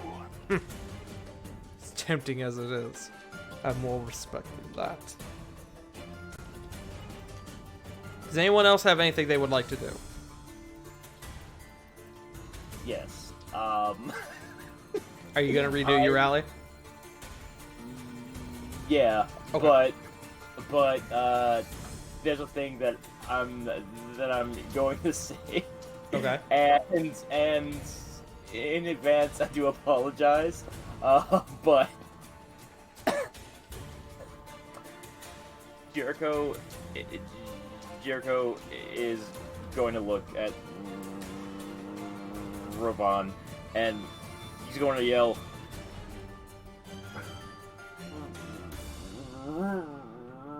Ravon! The Kronika guy looks like his mother is his sister. Do you really wanna be married into that family? Kick his ass. Ouch. I have something to work off of that now. Thank you very much, Muck. You've given me an insult that will literally hit him where it hurts. You're welcome. I'm gonna make a roll here real quick. Okay.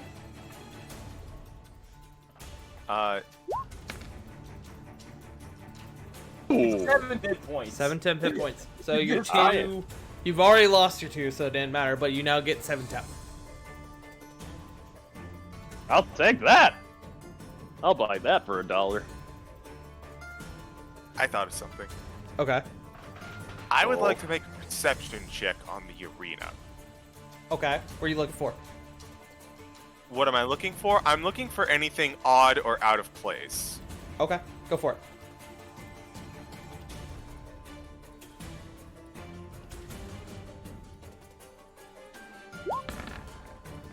$20? 20. Nothing seems to be out of place. Okay. Ravon, it's your turn.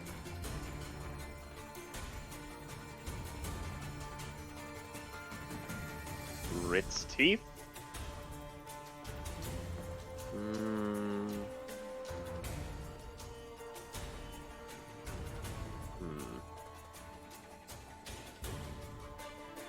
It's an action to switch weapons, isn't it? I believe so. Let me double check. It Outside. is. Let's see. Draw or stow can be done for free. You can do these. You can do one of these per turn. So I can swap?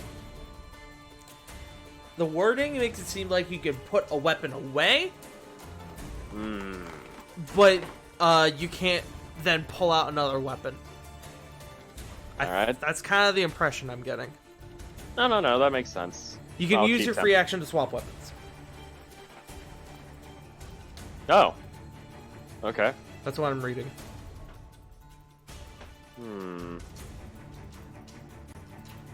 Actually, shit, no. Babushka. Wait, would Babushka still be allowed? Your Above brother game. did say your weapons were allowed, or your items were allowed.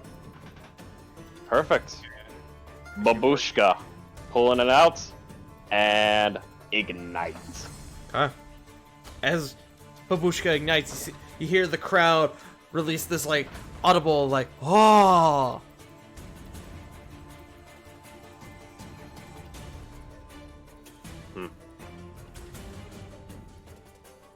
Just like Odeipus. One more motherfucker I need to put down. Charging again. Go for it. Alright. Yes, I knew you go in there. Babushka will be one-handed. 25 on Ow. that first hit. That'll hit.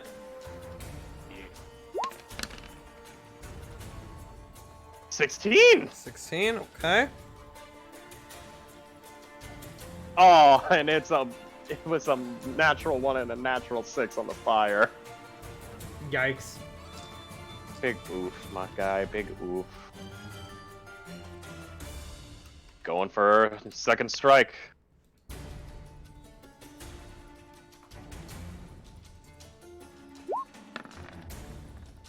$24. 24. That'll hit as well. 9 slashing, 11 fire. Damn. He's all of a sudden looking a lot more beat up than he was a moment ago. Keeping that aggression going. Okay. And that's all I can technically do. Alright. He looks at you. After taking those hits, he stands up straight and cracks his neck. He goes, "You filthy swine. You stack the odds in your favor. Bring out burning weapons. You're pathetic. And I need you to make me a wisdom save."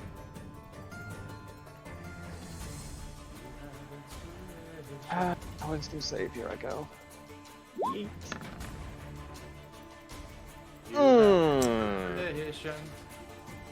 Me. Oh.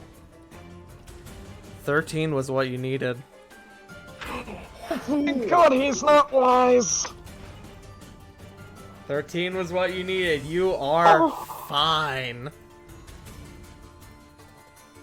Okay. The only coward I see is the one who thought he could step in here and win. He's going to make his attacks on you.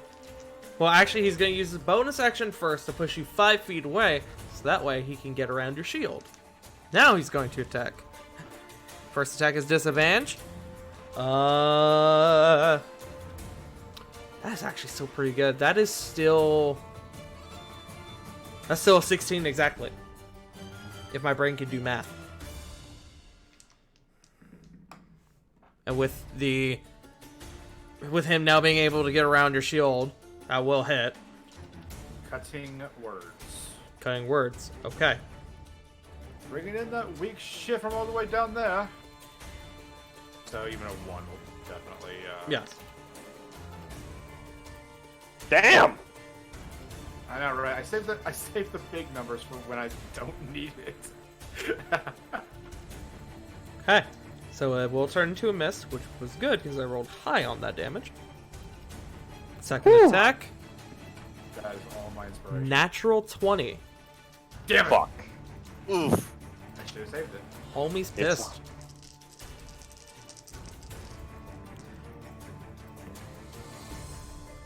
And he rolled very average. Rolled 2 good dice and then 2 bad dice. That is... if I could do math... That's 21 damage on that Alright. second attack. Let me get rid of this.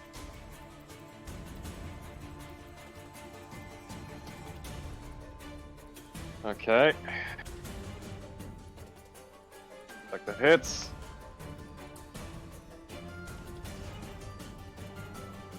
Let's see, is there anything else he can do? That was his action, his bonus action. So, I don't think he can... There's anything really specific he can do with his free action. So yeah, that's gonna be his turn. Party, it's their turn.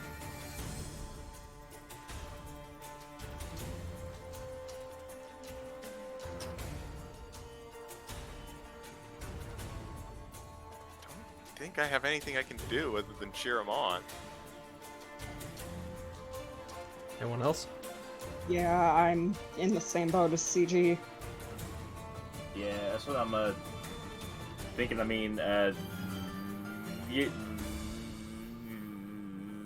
only actual thing I can do is just keep giving them 2 hit points, and at a certain spot,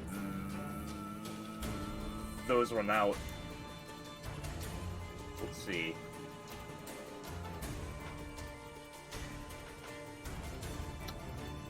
You know what? Fuck it. Fuck it. I'm going to spend one more superiority dice to rally him again.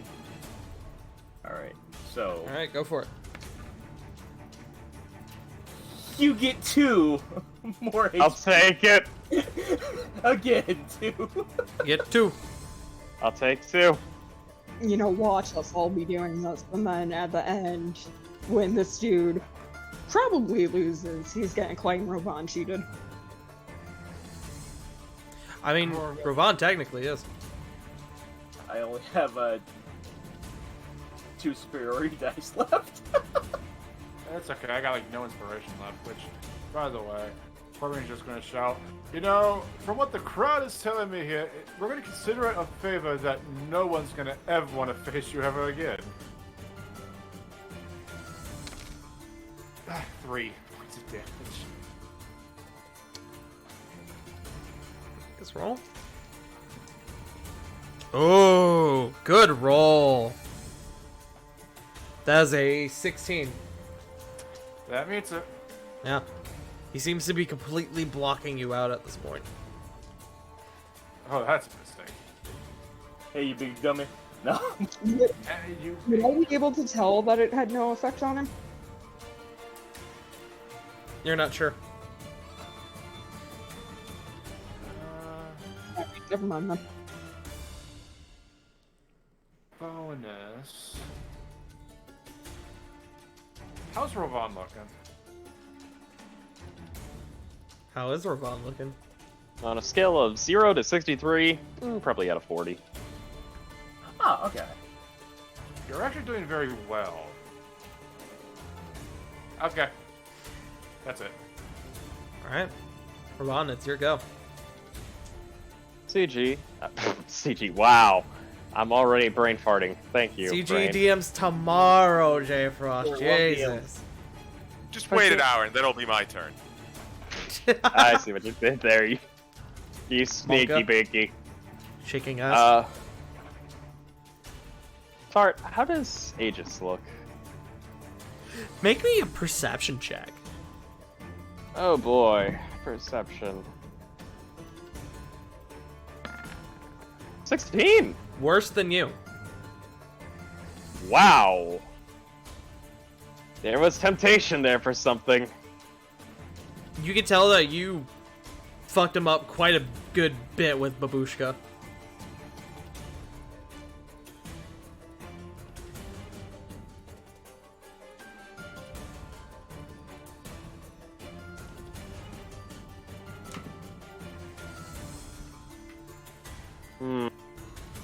I have an idea. Okay. I've done it. Can I use a bonus action to kind of yell something at him? I mean, speaking is a free action. Alright. Is there any way I could persuade him to settle this the old-fashioned way? Make a persuasion check. Oh boy, here I go persuading again. 20! 30. Let me make a roll for him. What do you say to him? Enough of this! Let's settle this the way our fathers did.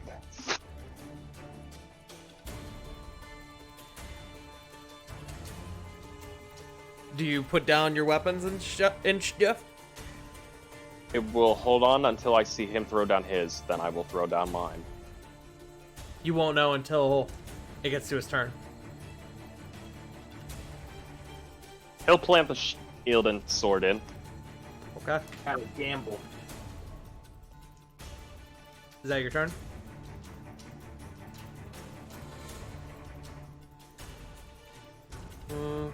How far of a strike? How far of a chain could that thing go? He hit you from about 15 feet away, so you can assume. You can assume at least 15 feet.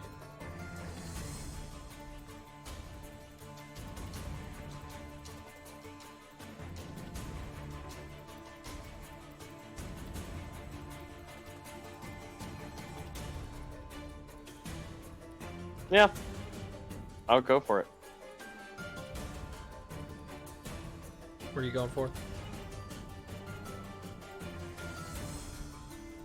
I would like to go and try to put him in a grapple. Okay. Make me an athletics check.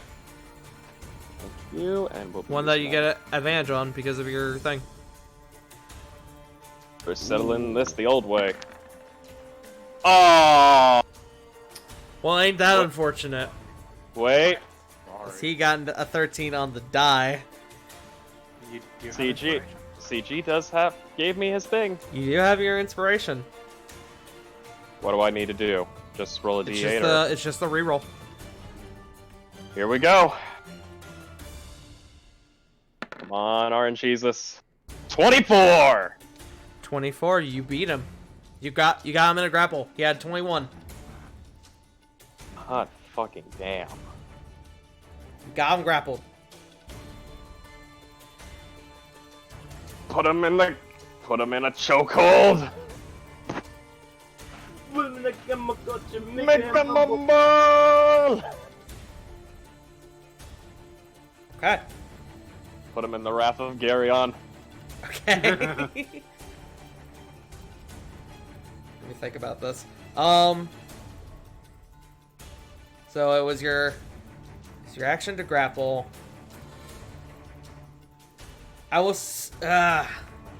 Wrestling is like weird to do in D&D rules. I know, right? That's the one problem I have with 5th edition. It doesn't know how to do better unarmed combat. Yeah. I'm going to just say when it comes back to your turn, you can make strikes at him, and you can flip it however you want. Alright. Alright.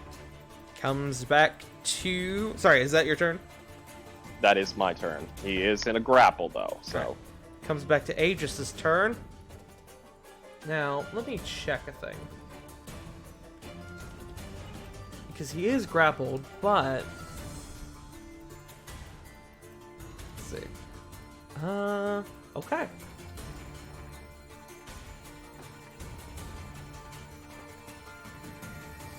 Okay.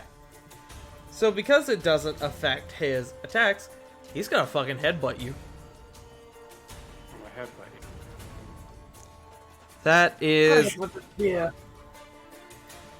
That would be... Oh god, this is weird.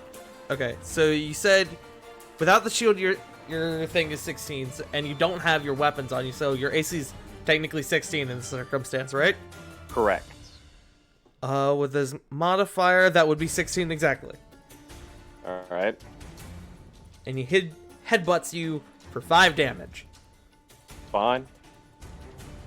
He's going to headbutt you again.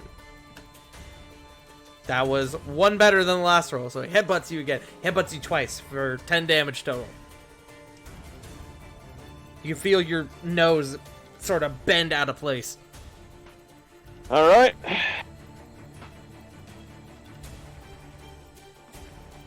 And you can hear him go, "No matter what, not surrender in this fight." And it's the party's turn.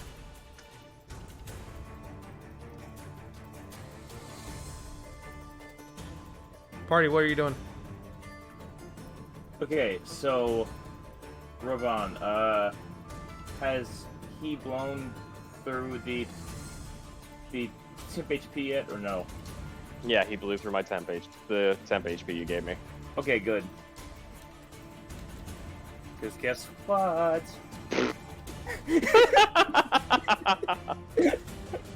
Because I can do it 2 more times.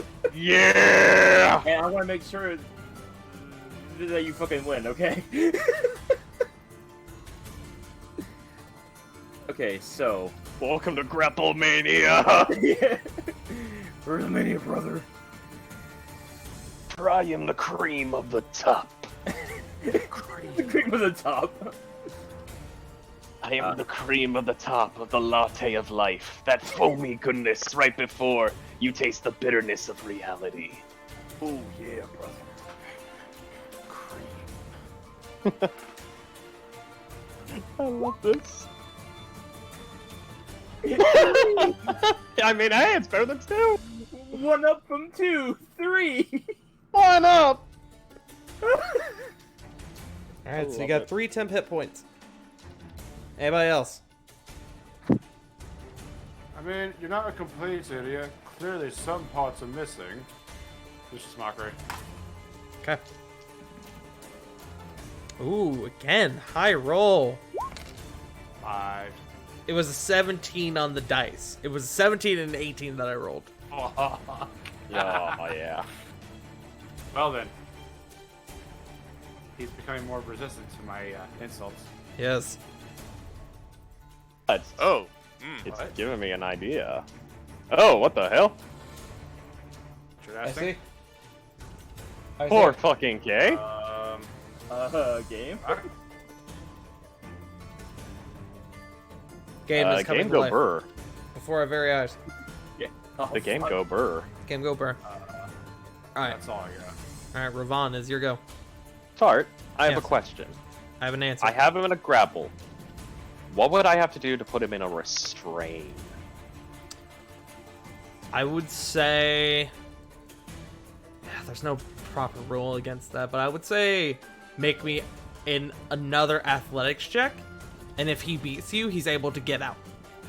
You double or nothing. Risking it for the biscuit. Risk it for the biscuit. You got advantage. I do. But Tart, double or nothing was last Sunday. I get it. I get that joke. 26! 22. You get him. Restrained. He is now restrained. And now it's time to take him on a trip to the Suplex Express. Wait. Okay, wait. Would Rovon's finisher give the Sionis Express? I can take him on the rodeo. Now, I am going to say it does take your Aw. action to restrain him. Oh, okay. I think fine. that's fair. Yeah, that is extremely fair. Thank you. You are a merciful God. But you do have him restrained. No. That's fine. Anything else?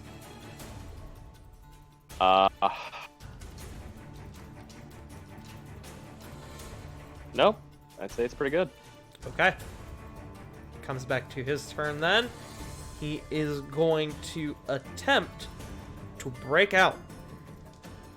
Now, would he be using something that's a dexterity saving throw? He would not. Ah, shit. He's just going for pure athletics.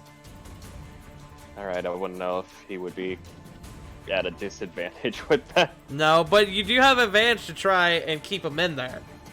Okay. He's probably gonna beat it. I don't know. Let's see what you roll. 22. You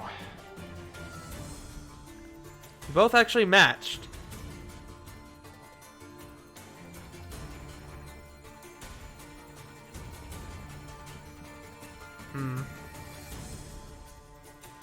I need to think about this. Would it be defender wins or offender wins? If it's normally an attack, If it's normally an attack, if he matches your AC, it would get through. So I'm going to say, because of that logic, in this, it takes the same effect. So he is able to break out of your restraint. fuck. Now, I will say he is still grappled, Okay. but he So is he's- out of the restraint. Alright, that's fine. That's all he can really do. That was his action. He doesn't have much he can do for his bonus action in this current moment in time. Actually, Uh-oh. he still has one more, doesn't he? He does. He's going to look at you, or attempt to look at you. It's kind of hard in this current circumstance. And he goes, "Don't tell me you're losing your wind already. I need you to make me a wisdom save." So, is this a effect that he's doing, or like a spell thing? It is his channel divinity, Conquering Presence. He gets more of those? He has enough equal to A his level. yeah, it's a level thing, and then his charisma modifier. Okay. Actually, it conquers hockey. Fuck. Alright.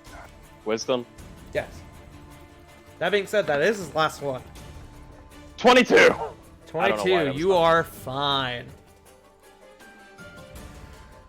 The only one getting of the wind is the one struggling. Alright. That's his turn. Party, it's your go again. Okay. Can I look for a weakness in this guy or like an opening or something? Sure, make a perception check. Can I do perception to tell how beat up he's looking? Sure. 12. Can I Well- insult him to his face again? 6. This kind of goes for both of you. With the current like tangled mess that is him and Ravant, it's kind of hard to tell. And Corvin, you said you're gonna insult him again? Yeah. May as well Alright. keep up with the trend. It's the only thing I can do Alrighty, to and save her. sorry, Joe. What did you were saying? Alrighty, and I am going to spend my last. Fuck, remember, superiority I still have my temp. Oh, what do you? Yep, I He didn't get haven't hit taken this. damage yet. He didn't get hit this past round. Good. Okay, so. Well, apart from that, I guess I'll just join Corvin in insulting the fucker. I mean, I'd say you look like a goblin, but I think that's an insult to goblins. Yeah, Fuck. it's more like a hobgoblin. He failed by 1 point.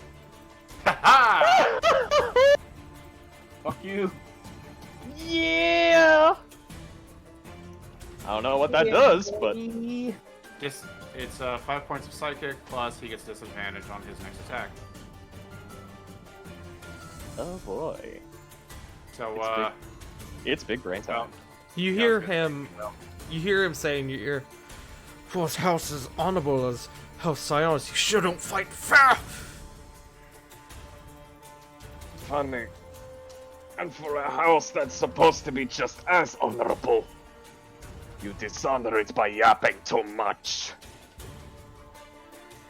Yep, talk too much. Meanwhile, he has an entire crowd of people shouting things at him. But he talks too much. Smile. Anyone else? Alright, Ravan, is your go. Yeah, I don't think there's anything even Diana or Corey could have done. Not anything legal, anyway. Yep. I'm going for that restrain. Alright, go for it. Guessing that Vicious Mockery wouldn't help me. It would not. Because this is not an attack roll. That being said... Oh. Ooh.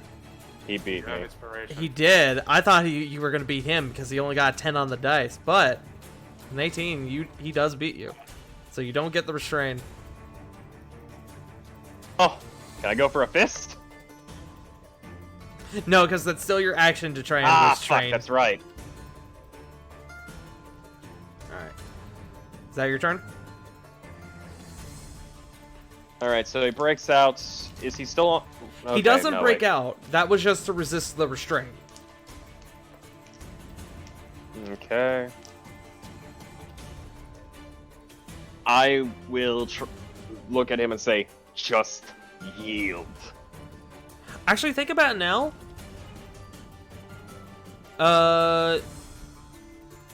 Technically, any class can do a unarmed strike as a bonus action, just without the modifier. Yes. That is correct. Technically, no. I'm hearing two different I- answers. From my understanding, only monks are able to do it because, I mean, what else would, it feels a lot less special, but again, that's just my understanding. At the end, that it's your ruling. I rescind my statement. I think that's right. You can attack with an unarmed, but not a bonus action. Okay. Then never mind. I think I've rolled it differently in the past, but I'm going to go with this now. Now that I know. So what did you say to him? Just yield? Just yield. You've already proven your valor, but you can't win. Everyone here already is against you. He is quiet for a moment. He says to you, I will never yield to the likes of you. I didn't know if I could roll persuasion. Oh well.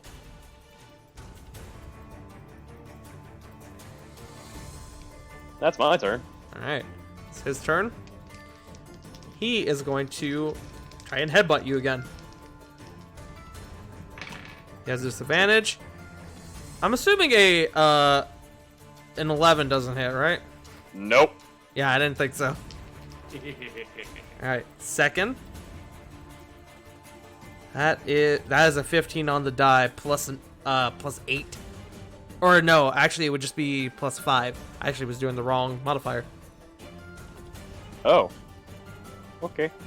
So 20 total.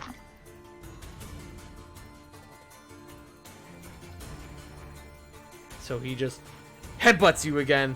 You can feel your nose like continuing to take damage. It has another 5 points of damage. Hey, looking, Rovan.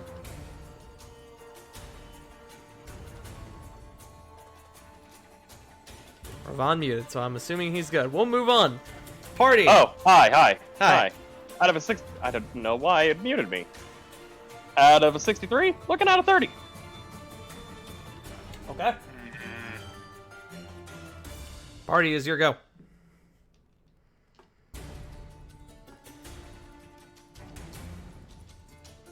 I'm gonna try roll perception again. Okay. Go for it. You see with your special eyes. Alright, and 26. Ooh, damn. Jeez. You see the universe. No. You see nothing out of the ordinary. Okay.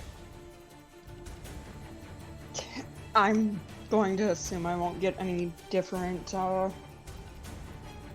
response, but With the can I 26, try? probably not.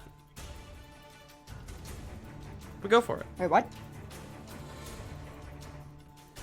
I was going to ask if I could try to see how beat up the other guy is. Oh, yeah, go for it. I thought the way you led up with that, I thought you were going to make the same perception check as Flit. 6. Yeah, No, that's still hard to tell. That's the same exact roll I got last time. Wow. Yep. That's a big oof. Okay, so alright, so I am going to burn my less priority dice. Because I assume that that you burned through the last one, right? Yep. Okay.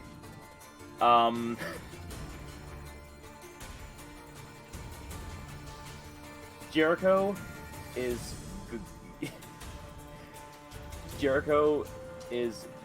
going to raise his arms up, straighten out his legs into a T-pose position. I love this. And he's going to yell, "Rovan! Assert dominance! Operation Dominance is a go!" I love this. I love this. I love this.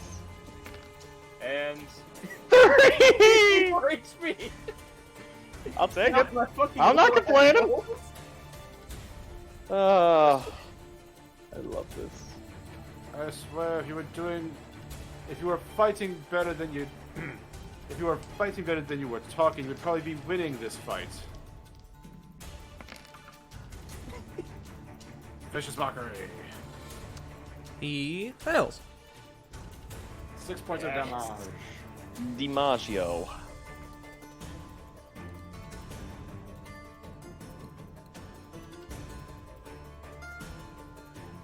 Joe DiMaggio? Taking a swing in this batter's box. Anyone else? Alright, Rovan, is your go. Alright, I'm gonna take him down to the Suplex City. Are you going to suplex him? Oh yeah. Make an Good athletics check. suplexing. He's going to get to resist, of course.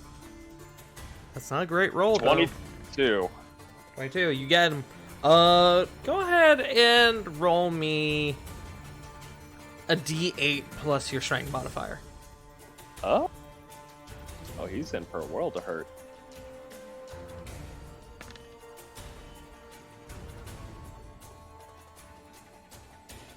Six. Suplexing again. Okay. Athletics check. Actually, you know what? I called it an athletics check. I'm just going to call these attack rolls. Unarmed strike rolls. I think that makes sense. Alright, so still roll the athletics, or?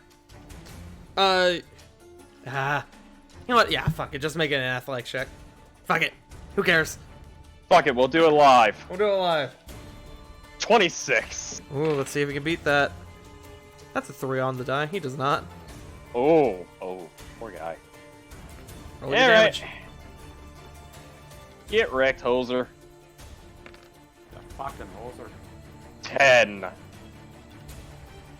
With a 10, you hear as you suplex him onto the floor. You feel, you hear like the breath leave his lungs, and you feel him stop resisting. Combat is over. Oh, fuck. Nice. Yeah. Just gets up I'm assuming he's like out cold. He is unconscious.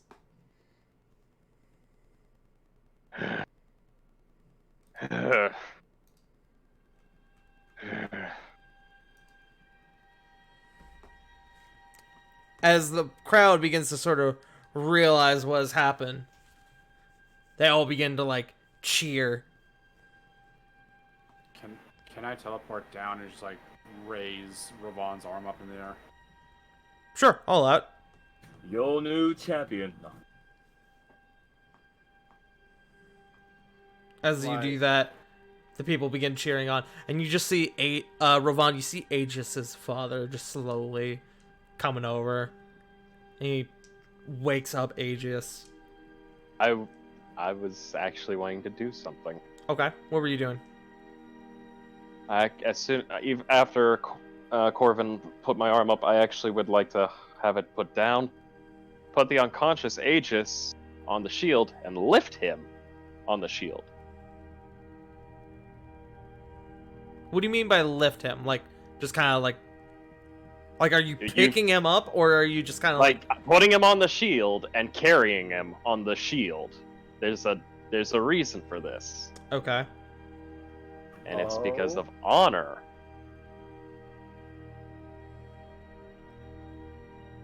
When you come back to your home on a shield, it means you came back home valiant. Okay. You carry the unconscious Aegis all the way back home. His father doesn't seem to resist. In fact, he's quite quiet when you come and grab him. You walk him all the way home. What do you do when you get to his home? Make a request that if there's a piece of loungewear, not loungewear, but a piece of lounge furniture long enough to hold his unconscious body to be put on, put him on there. Okay. And after that, Ravon will... let me take a look.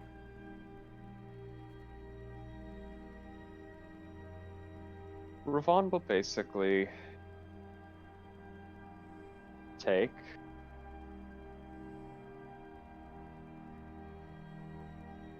and he will put what would be?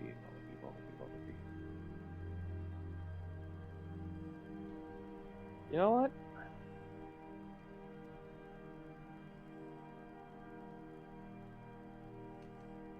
He'll just leave him there, but he'll go up to the father.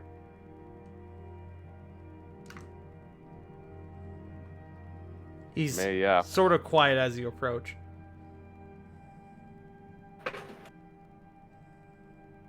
He's a warrior. Indeed he is. He's Yaps. reckless, but he definitely has a warrior's heart. Had it not been for the fact that such high stakes were on the line, I would have gladly said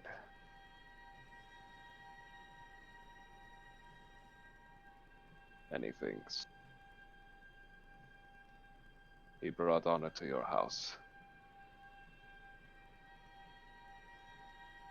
Only hope that he honors you. He doesn't say anything, he just kind of bows gently. I could see where I could see that your father's genes don't stray too far from it. What is the saying? The apple doesn't fall far from the tree. It all depends on what tree we plant.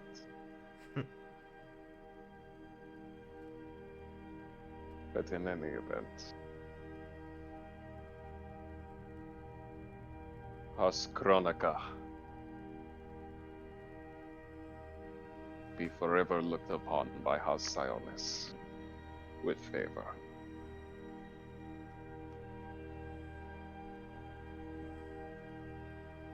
He will bow. And he'll walk out. You see his father, as you begin to walk out, begin to walk over to the unconscious Aegis. And he's going to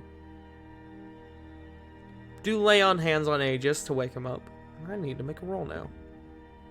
Okay. Cool. So, Tart, Yes. I assume the rest of the party saw Rovan carry Aegis out on the shield. Yes. Would we have seen what just occurred in the house? I would say probably, yes. Okay. I would say not the whole crowd of people is there, but probably you guys, the Sionis family, would probably be there.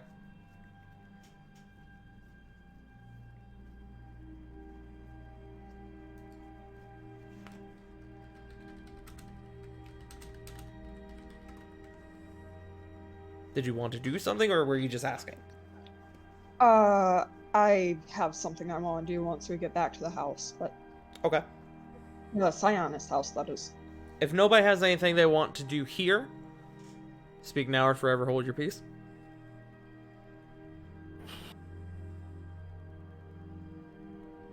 Okay. You all go back to the Sionis house, and Rovan, the entire time you're moving, your brother is like shoving you, he's laughing, he's like pulling you in for like hugs and stuff, and he goes, You, my boy, my dear brother, you have made our family very proud today.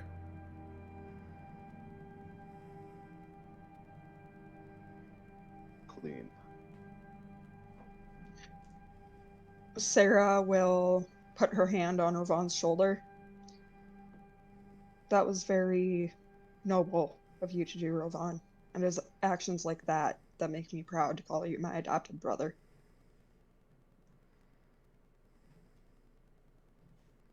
Ravon will look at Sarah, and he will say,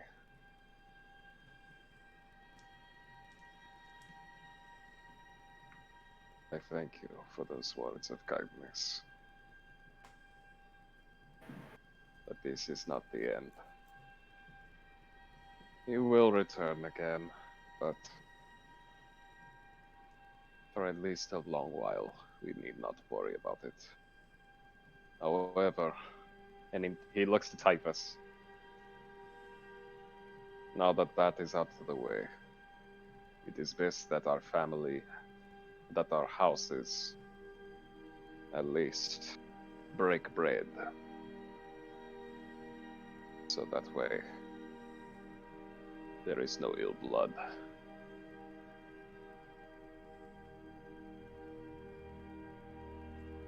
Make a persuasion check. And I, in this circumstance, will give you advantage. Shit. Okay. Okay.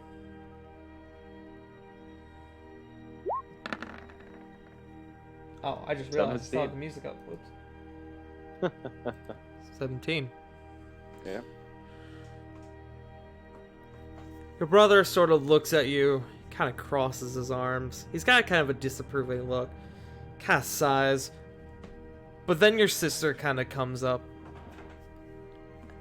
and she says to your brother, with all that has happened, perhaps it is time we buried the hatchet. And preferably not in each other's skulls. I am very, very tired. And also need to learn that weapon. It was very good. Perhaps you're right. I will speak with them. We will make things right. But now, I maybe shower, a dinner, and a comatose nap. Yes, don't think you are going anywhere without a night here in the family home, brother. You are going nowhere. He says with almost like a serious look. But Uh, what were you gonna Oh. say? Oppa. Oppa! Lifts up arm and then just drops and goes, oh, ribs. Why is it always the ribs? And as you guys begin to settle down after a brutal conflict between Rovan and Aegis, you will spend the night here in the Divine Isles, in the Silence family home. But that's where we're going to end our session. Yeah. Damn, I can't believe Rovan cheated away through his fight. Hey man, there was some very high stakes. And those high stakes were little sis. How dare he have no input on whether or not people cheated for him? How dare? How dare? Honestly, you have people who want to support him and want to see him succeed and do their damnedest to have that happen. My God, how dare us? How dare you cheat for him? How Smile. dare we supporters? How dare? there are only two people in war. Those who win, and those who don't. And on that note... Oh. Sarah, where can people find you? They can find me at twitch.tv/wolfstalker16. Still trying to determine if I want to stream tonight or not. Didn't you stream before the stream? Yeah, I did, but I was also debating streaming after. I got you. No, Or I might just stream Saw only for stream. myself.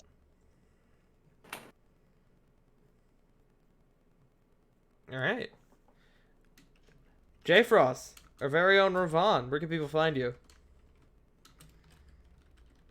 The champion of the arena. You can find me at Sacco Duo, where I am currently playing Blood Bowl 2. Seeing as the orcs are facing off against the Encino men. But other than that, you could probably find me tomorrow doing some Overwatch and probably a little bit of Valheim with some buddies. Nice. Hell yeah. Who's next? Who's next? I'm a roll of dice. That is a 6, so that would go to the next person. So, Schmuck, where can people find you? We'll just go backwards tonight. Schmuck, where can people find you? By Azora, by Azora, by Azora. It's the grand champion. I gotta sneeze. No. Please continue while I sneeze. Hello, friends. You can find me on Twitch at twitch.tv/01. The 01 is very important. There may be a bit of a rebranding coming soon. I'm still debating on that.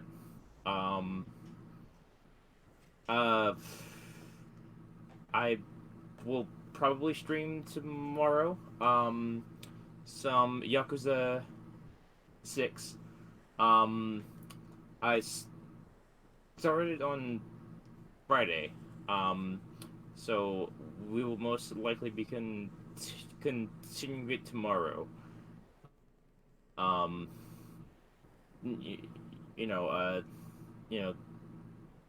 It depends on if I do stream or not.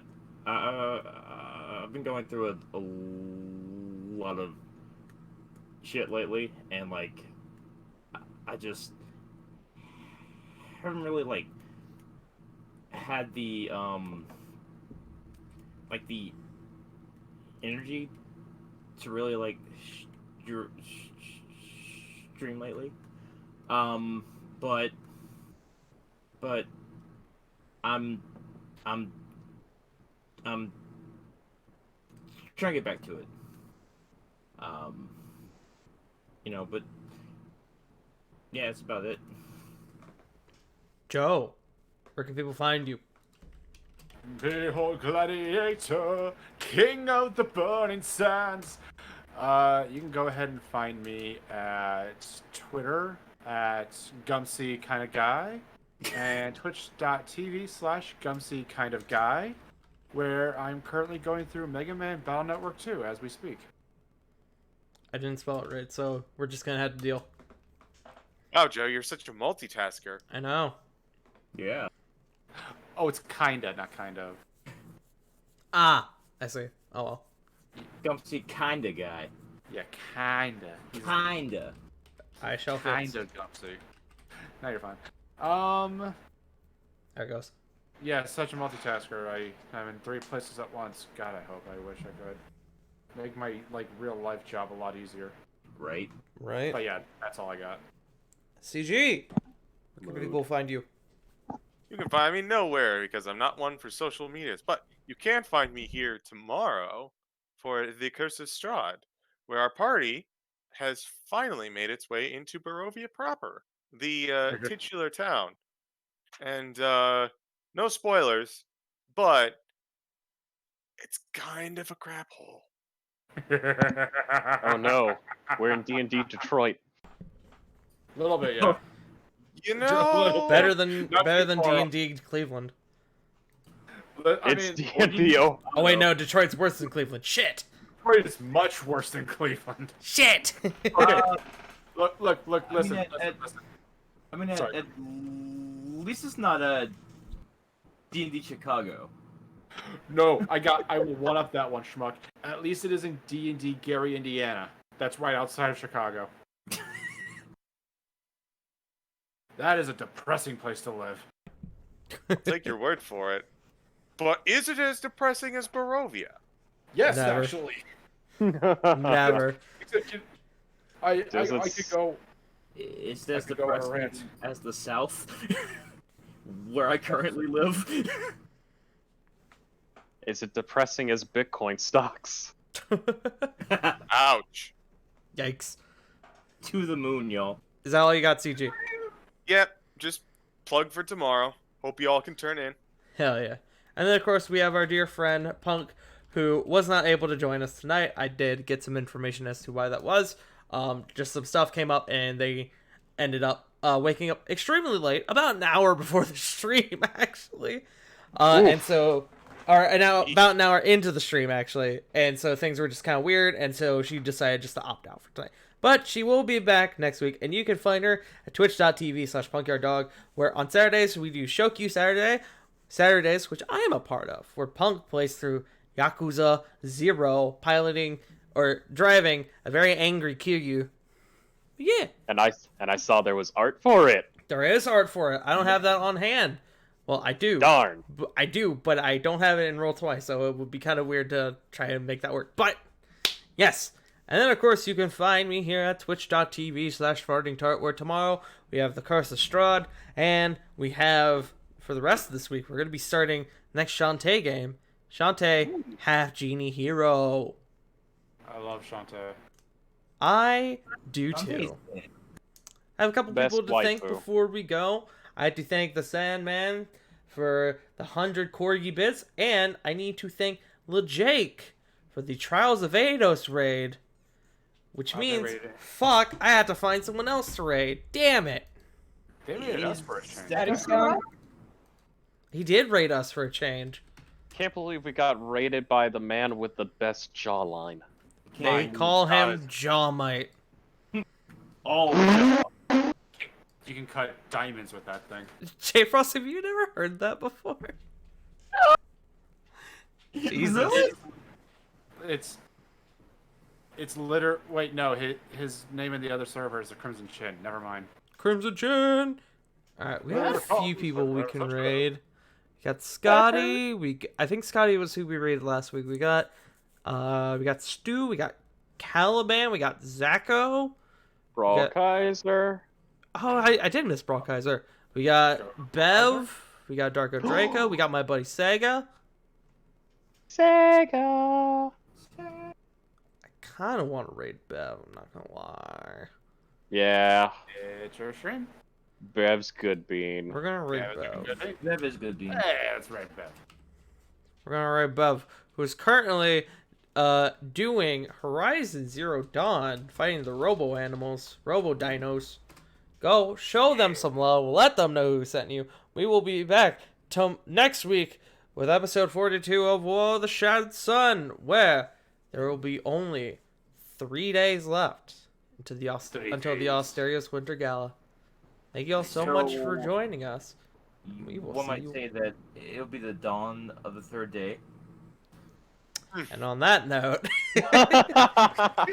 I'm sorry. we will see you all next week. Remember, chat, Black Lives Matter, Trans Lives Matter, Asian Lives Matter, and most importantly, you matter. We love you all, and we'll see you all next week. Bye-bye! Bye. Existence is